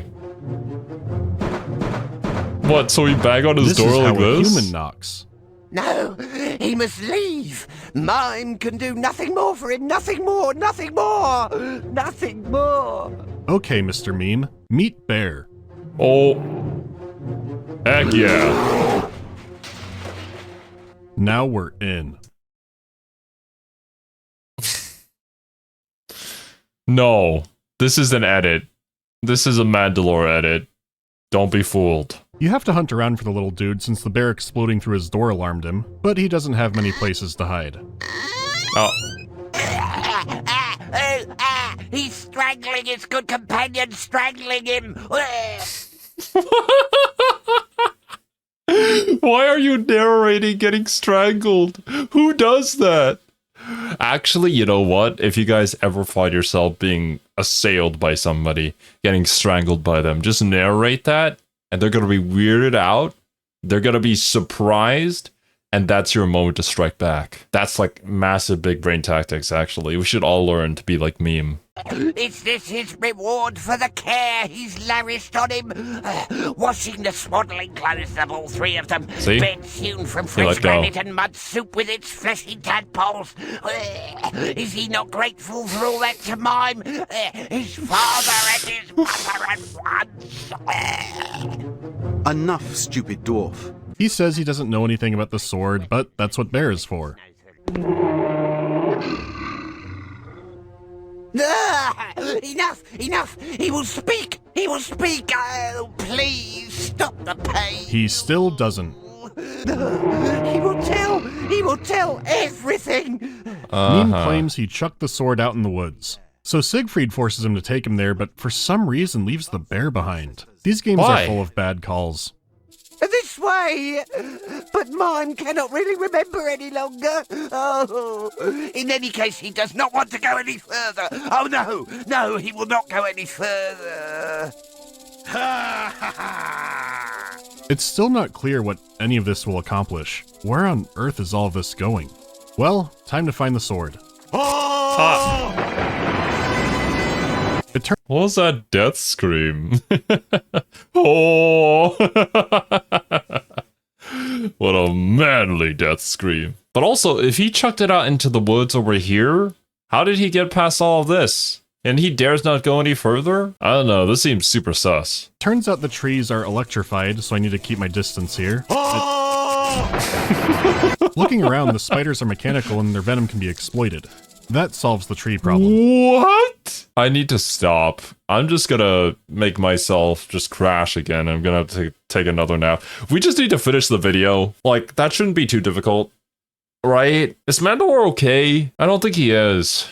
I feel so bad for him. I guess at least now that he's made these reviews, there are people that he can actually talk about the game with. Because otherwise, having this accursed knowledge would be a weight too great to bear alone, I would say. How? I'm not sure what that was about, but it did the trick. Okay. Oh. Now you can crawl through and get... Oh my god, I don't know what I did. It may have just spit me out at the wrong angle, so this might do it. What the fuck even happened that time? And would you look at that, it was a bug after all. Now that I'm clear of the hell trees... Lure the spider over, it dies to the tree, and now you can finally cross. For some reason, I'm thinking about that death screen a lot. Is that one of the most dramatic game over screens in a video game? I'm just thankful it's relatively brief and not something like too human. There's a bridge in your way that gets weirdly larger. I don't know anything about that game, but I'm assuming Mandalore did a review on that one too. I actually unironically love that death scream. It's very unique. So very, very silly. As you cross it. Or maybe you're shrinking down. You could be crossing into the land of the giants, but Sigmund said you beat that already. Maybe he doesn't know what he's talking about. Nobody knows what they're talking about. At least the door just opens without a slide puzzle. Oh my god! Okay. Wait for the spider to pass. Who would think there would be a sneaking section? Ring 2 really has it all, huh? Were they just throwing everything at the wall to see what— oh, fuck. Did you see that spider? It started booking it the moment it got sight of us. Are you kidding me? After many trials, I get past the spider and see what's happening. But it almost caught up with me. Oh, jeez. Oh. Thanks?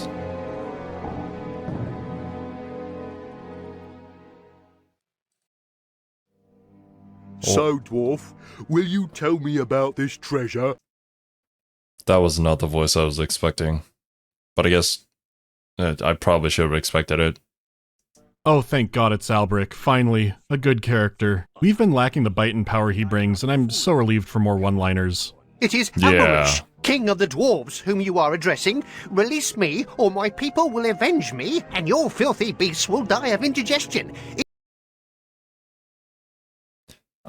This is unfortunate. I think they changed the voice actor, or maybe it's just been so long since I've heard Albric's voice.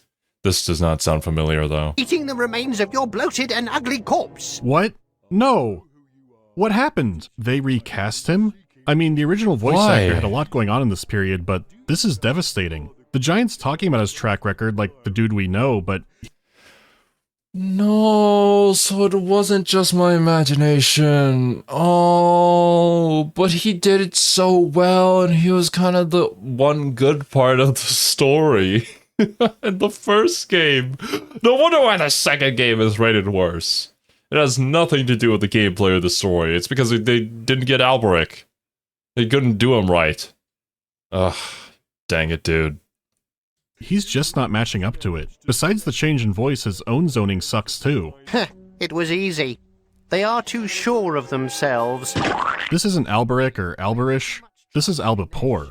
The Giant wants the gold, but as we know, he no longer has it. No, for pity's sake, I know nothing more, I swear. Have mercy on Alberish, king of the dwarfs, deceiver of the Rhine harlots. I shall be your jester, your clown. I will make you laugh. I will serve you, but... What are you... This is a total shift in character. I don't think he would say this. I think he would just keep on hurling insults. Because, like, when that man lost all of the dwarves, he was just like, yeah, I'm under 6 foot tall and I'm gonna own you. This is not the Alberic I know. I don't accept him. Mercy, mercy. And what has desire given me so far? Right? Merely mockery, scorn, and a bitter taste in my mouth. I thus take my leave, light-hearted, abandoning desire to fools, so that I so much can pursue better. higher ambitions. Reduced Was this to a Dark court Seed 2 jester. situation?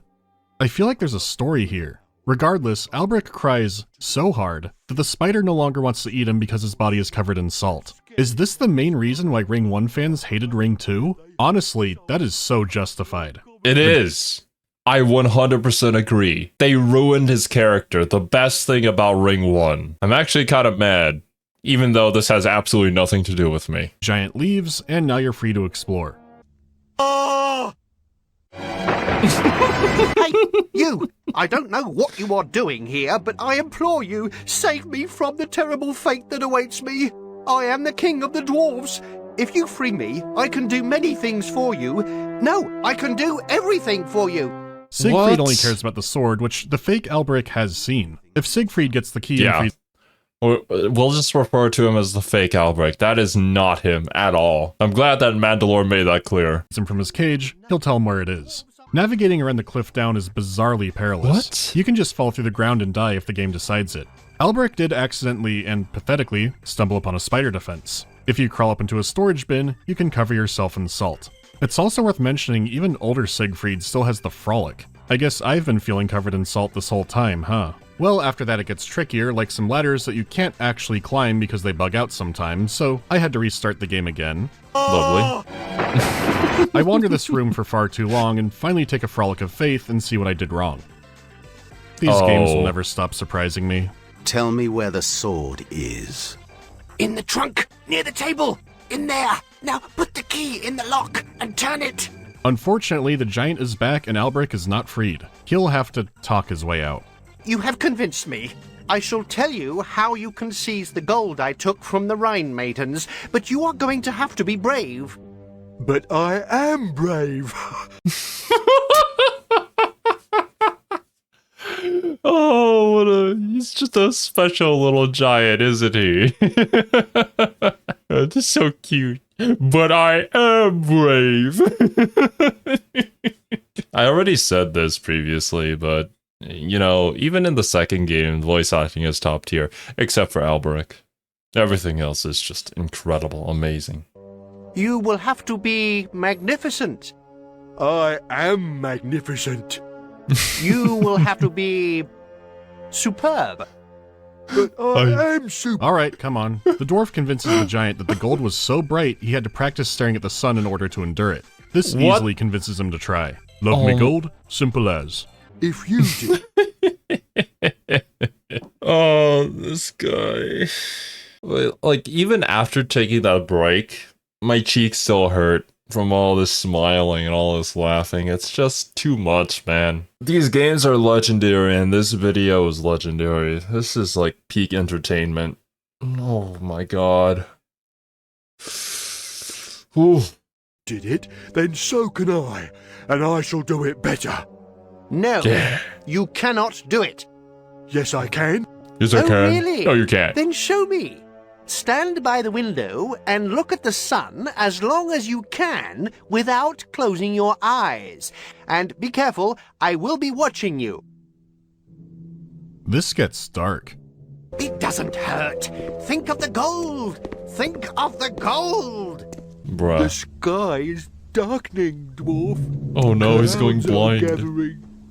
It does not matter. Keep going. The giant might end up needing a seeing eye spider. I can't imagine how the real Albrecht would have handled this part, but I would have loved to see it. Yeah. Once he's blind, it's easy to get the sword, free the dwarf, and get out. Alberish! Alberish! A curse on your filthy race! Alberish! Oh, now we're riding the Nobody's spider? hurting me. Nobody's telling me to stare at the sun. You do your work and reforge my father's sword for me. No, it cannot do it. Oh, the gentle blacksmith cannot do it. Yeah, fine, I'll do it.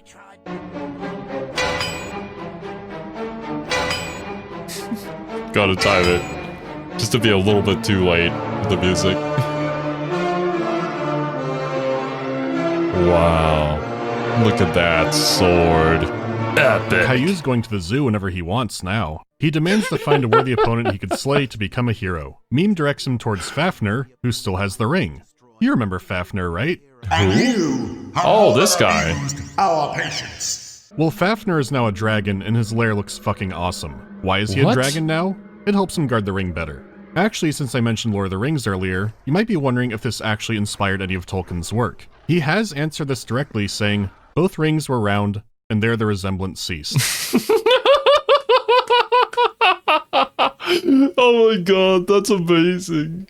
Heck yeah, dude. Absolute legend right there. Incredibly based. It's a neat lair, and actually knowing where things are building up to is a great improvement. Though this has come at a great loss because now Siegfried's death scream is gone. Aww. Now it's not even fun to die anymore. One of the most needlessly long booby traps, with the least satisfying payoff I've seen in a game. You cross the don't break the ice tiles, then have to walk all the way back and wait for this spike wall to cross. Okay. Then what? So... now what? Holy shit. Oh my god. Come on. This genuinely feels like a bit. It does.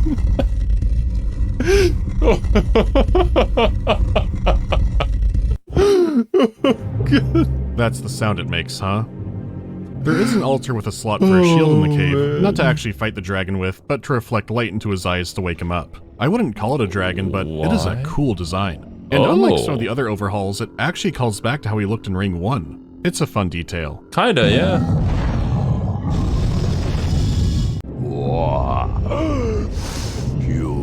smell. Smells. I sense that you are curious and desire. But not for the gold. Not the gold. You are looking for something else. It all built up to this. Okay.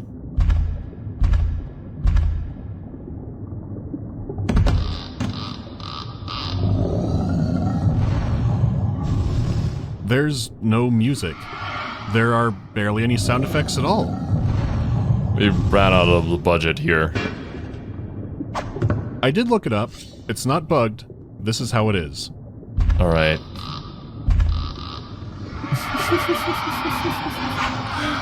The creaking of the bridge, though.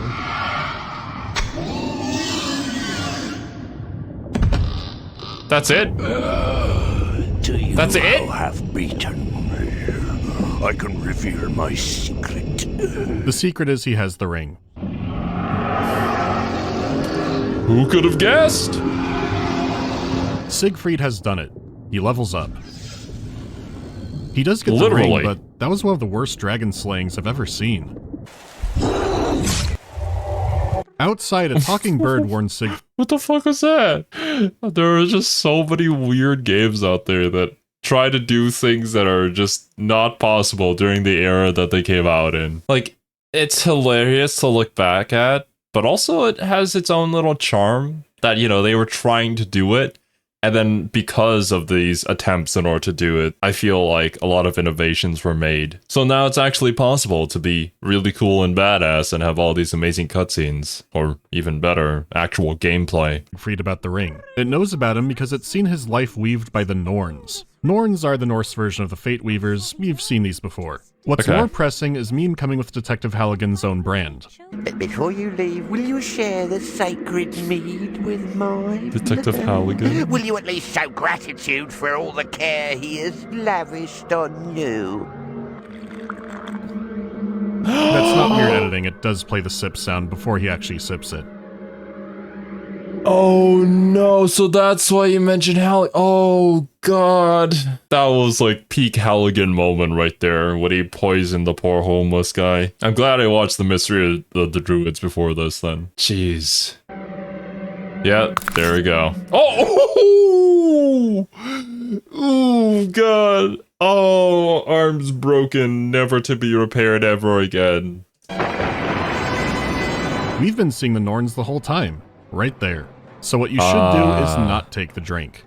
Enough! Oh, I should have killed him when he was still floating in his mother's Can we just kill him? No! No! Thank you.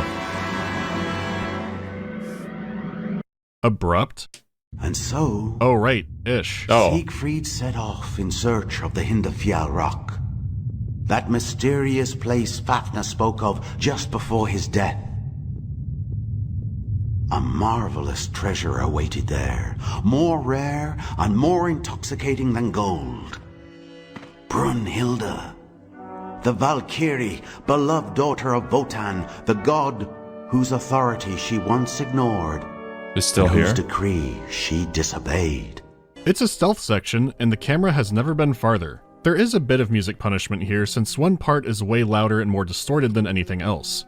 It'll sneak up on you as it loops.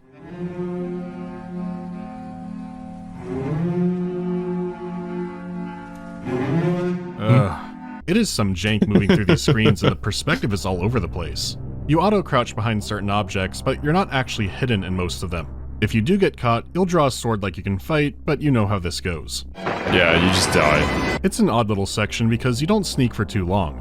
When you do use your sword, it's to break into their storehouse and grab a bomb. It's the day of reckoning for the pig people.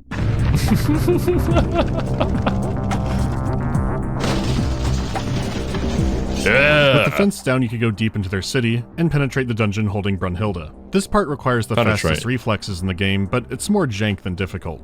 We're 100% black. Me too. Frolic through the traps, and you're one step closer to Brunhilde. I've got to say, the speed of events is really picking up pace now.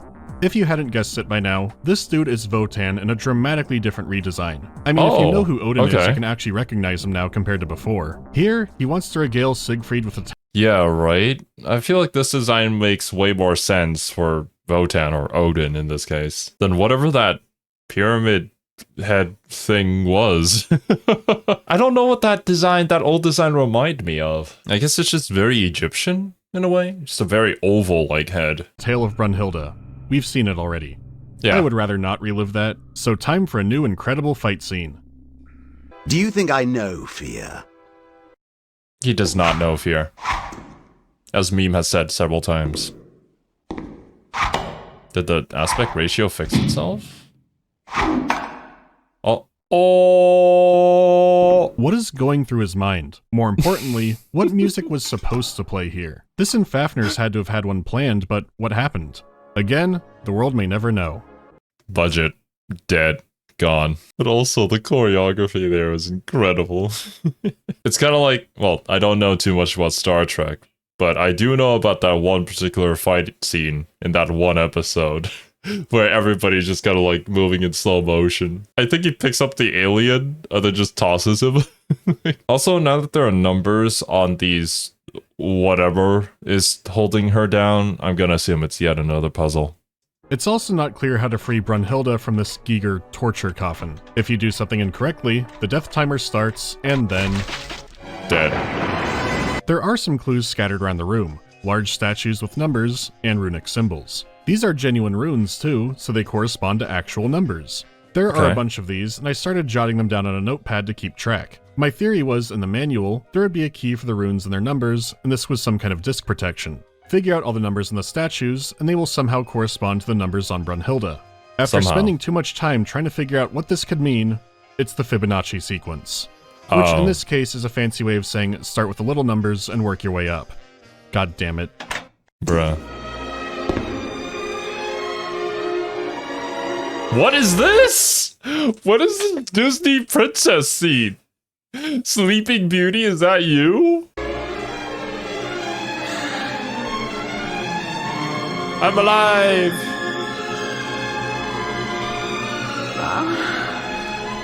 What was that? She's also not monstrous anymore, and the pig people love them. This looks like it could... Why do they love us? We blew them up! Did they just forget? And should be the end, but there's still a bit to go. They cut away from this scene for this. I see that a proud lineage has established its domain here. But what deed has the master of this place ever performed to deserve this gold and these flags that he shamelessly puts on display? How dare you? Leave, Hagen. I know who you are, Valsung.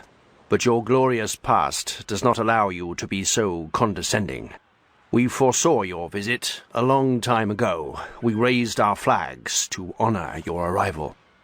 All this pomp and circumstance is a veil to cover your fear in my presence. We are now completely off the range. All of Ring 2 so far has been a loose Zyprexa adaptation of Part 3 of the play, aptly called Siegfried. The final part is called Twilight of the Gods, like the game. They are trying to put the entire final part and large parts of Part 3 into the last 15 minutes of the game. The lack of music and some cutscenes already made it clear that time was running short, but this is a real rush job. Are you kidding me? That is insane.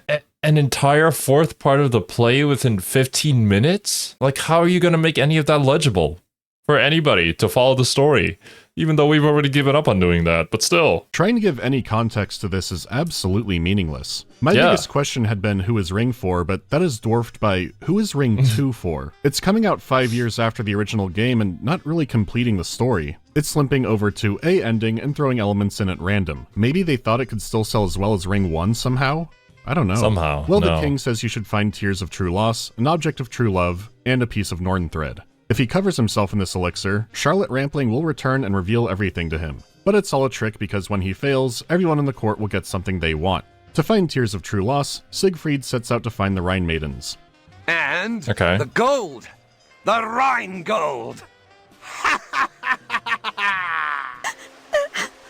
Oh. Hello?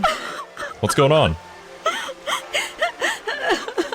You get tears from one maiden, but it won't be so simple because you need more tears. They're in great pain because they were rejected by Alberic and lost the gold. While one sister wallows in sorrow, the other isn't going to take it. Find Alberic and deliver him to my angry justice. Well, Siegfried hasn't been to Nibelheim yet, but hopefully Glug won't be there. Ring, oh. Ring, beautiful ring. It is me, now we're just here? Don't you remember? It is I who snatched you from the icy depths and the watch of the fish woman. I who brought you into the gaze of the creatures of the earth. Ring, Ring, show yourself. I know you are there. Do not be afraid. Come to Alberic, king of dwarfs. Ah! He's a round little man, but he moves like a panther. Oh, whoa! Dude! I don't know who's faster. The spider tracking us down or Alberic here? He's come all the way back to the dragon's lair, and every time you get close to the little weirdo, he's already gone. You'll never catch him normally this way, so instead, you have to cut off his escape and catch him from the other side. I recognize you. Leave me alone. Let me go. No. Oh. This is so abrupt. And yeah, I get it. It's because we cut the entire play down into 15 minutes, but like, holy. Who thought this was a good idea? And who QC'd this? I don't think there was ever a process to do that, though. So, fair. Whether he's dead or not is ambiguous. Sound? You get more tears, and man, the editing is becoming breakneck. Like, if you thought that was abrupt, check this out. Valsong. Ed. What? Now once Now we're in front of the door. We're just here to take their threats. There was no transition at all. It was just jump cut to here. Like hot tamales, dude. Find a piece of the Norn's thread. There's the Norns. There's the Fates. You're just... Here we are. We're just here now. They cannot wait for this to be over, but have put the worst puzzle yet as the final obstacle. It is a time-morphing tightrope walk. I'm so glad to finally be here. The thing is, on paper, this shouldn't be that bad. Each color on the strip represents time going forward or backwards or staying still. The issue is, Ring 2 already has atrocious movement and collision detection, and I've already fallen through surfaces randomly, so the chance of that happening here is already a lot higher. Except here, when you change age, the game generates a new model which it can't place directly on top of where you were, and will often just throw you off into fucking space. Oh my god. Sometimes your model won't change, you just get the smoke and get chucked off into the void. To make it worse, every time you return, you get a narration of the king explaining how it works. Oh, jeez. Ed now wants you to find a piece... What the fuck happened there? I wasn't too old in the old line, this is the instant death line. Valsong. Ed now wants you to find a piece of the Norn's thread. Works just fine You're now. You're already heading in the right direction. Right corn will lead you to youth, but... Yep. Teleported off. Valsong. Valsong. Thank you, Mandalore, for bringing this to us and suffering through this for us. All for our enjoyment. This is the kind of thing that would make you toss your computer out of the window. Like, what the hell, man? Who played this and said that it was okay? Let's ship this.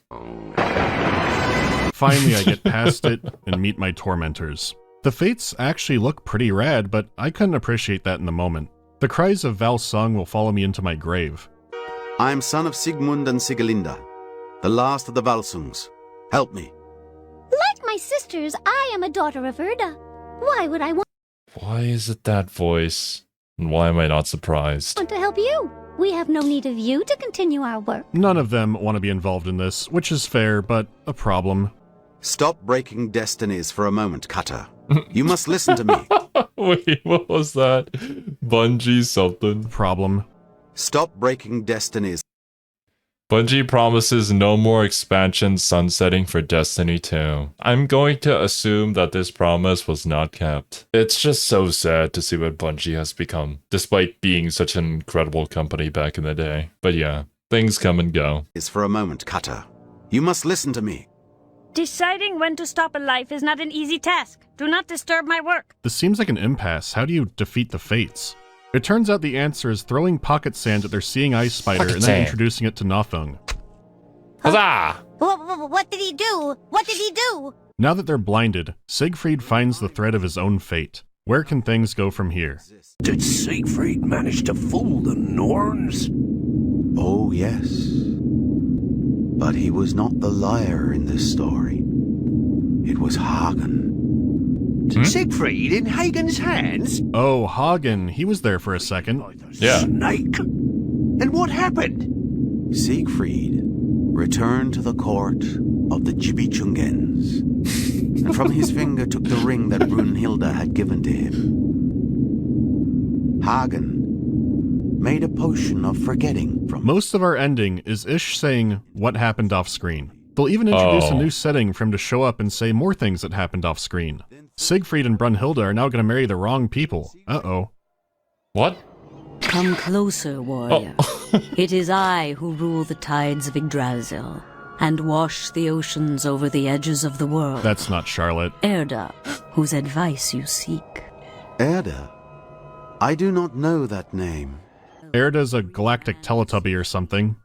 Fuck it, Hagen shows up, Siegfried dies, and after many painful hours, I've come to the ending. A funeral is held for Siegfried where they reuse his child model to ask who he was, and Brunhilde ends the tale with what else? Cree for the gods. The end of... Surf off into the sunset. Heck yeah, dude. That's how you end your video game. More surfing. The birth of another. Yes. That's what we've been waiting for.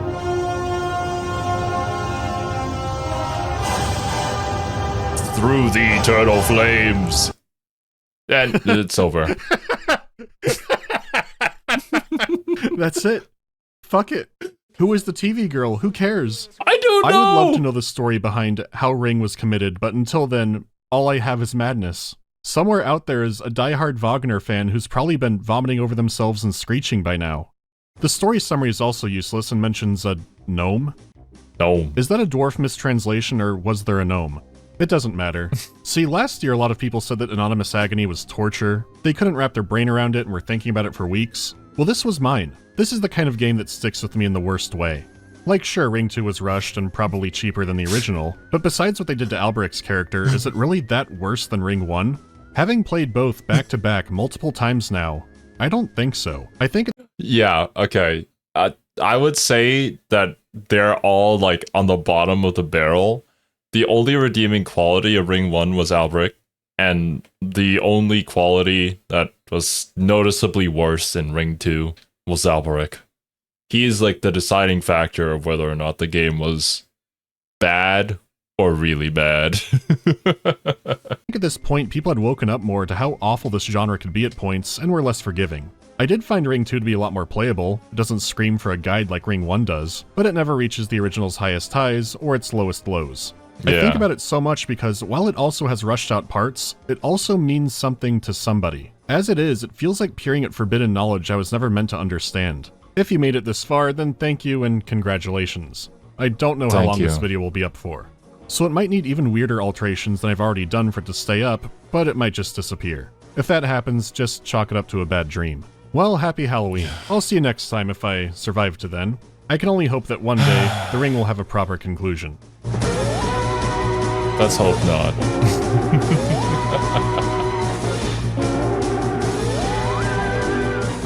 Have I seen the news about the new Marathon game? Yes. I've seen people unhappy that it's a Marathon Tarkov instead of a reboot, but I don't know how you reboot Marathon today and keep it for a modern audience. That is kind of true. I have seen that sentiment as well in my comment sections, and I don't know how that kind of shooter would translate into modern gaming. I guess the best example is probably Doom 2016 and Doom Eternal. I feel like a lot of people really enjoyed those games, and it's still Doom, right? But then what do you do for Marathon? You just make it the exact same way? Like, having voice acting for the videos was fun and convenient, but the fact all the characters talk through text and even little things like repeated symbols or formatting can mean a whole lot, I could never see them keeping that aspect as the core of the game. Little blurbs maybe, but not your main storytelling device. For now, I'm just more curious of what they're doing. And for that example, Doom, I feel like, was just much more simpler to translate to a modern game, because there was just so much that was told through the little stations that you went to read.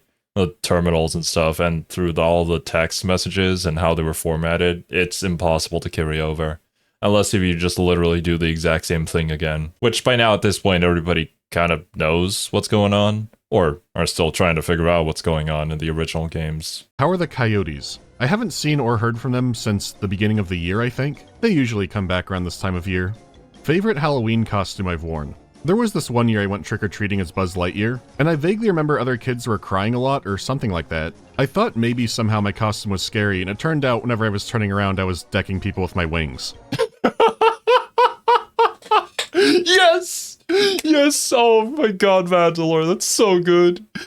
I remember dressing up as Buzz Lightyear as well. Honestly, between that and when I dressed up as, what's his face? It's the little dragon guy from Mulan. Mushu, I think his name was? Those are probably my two favorite Halloween costumes. I mean, funnily enough, when I dressed up as Mushu, one of the friends that I was going to go trick-or-treating with, we didn't talk about it at all beforehand, but they ended up dressing up as Mulan, so it just kind of worked out. I don't remember what they were made of, but it was a different time. Would I do work in a game, whether it's design or consulting, etc.? I've done a good amount of consulting now, free and paid. I should clarify this. Developers like getting feedback on the game. Giving feedback on how you think the process should work is almost always a dipshit idea. Let's pretend I'm a commercial airline reviewer.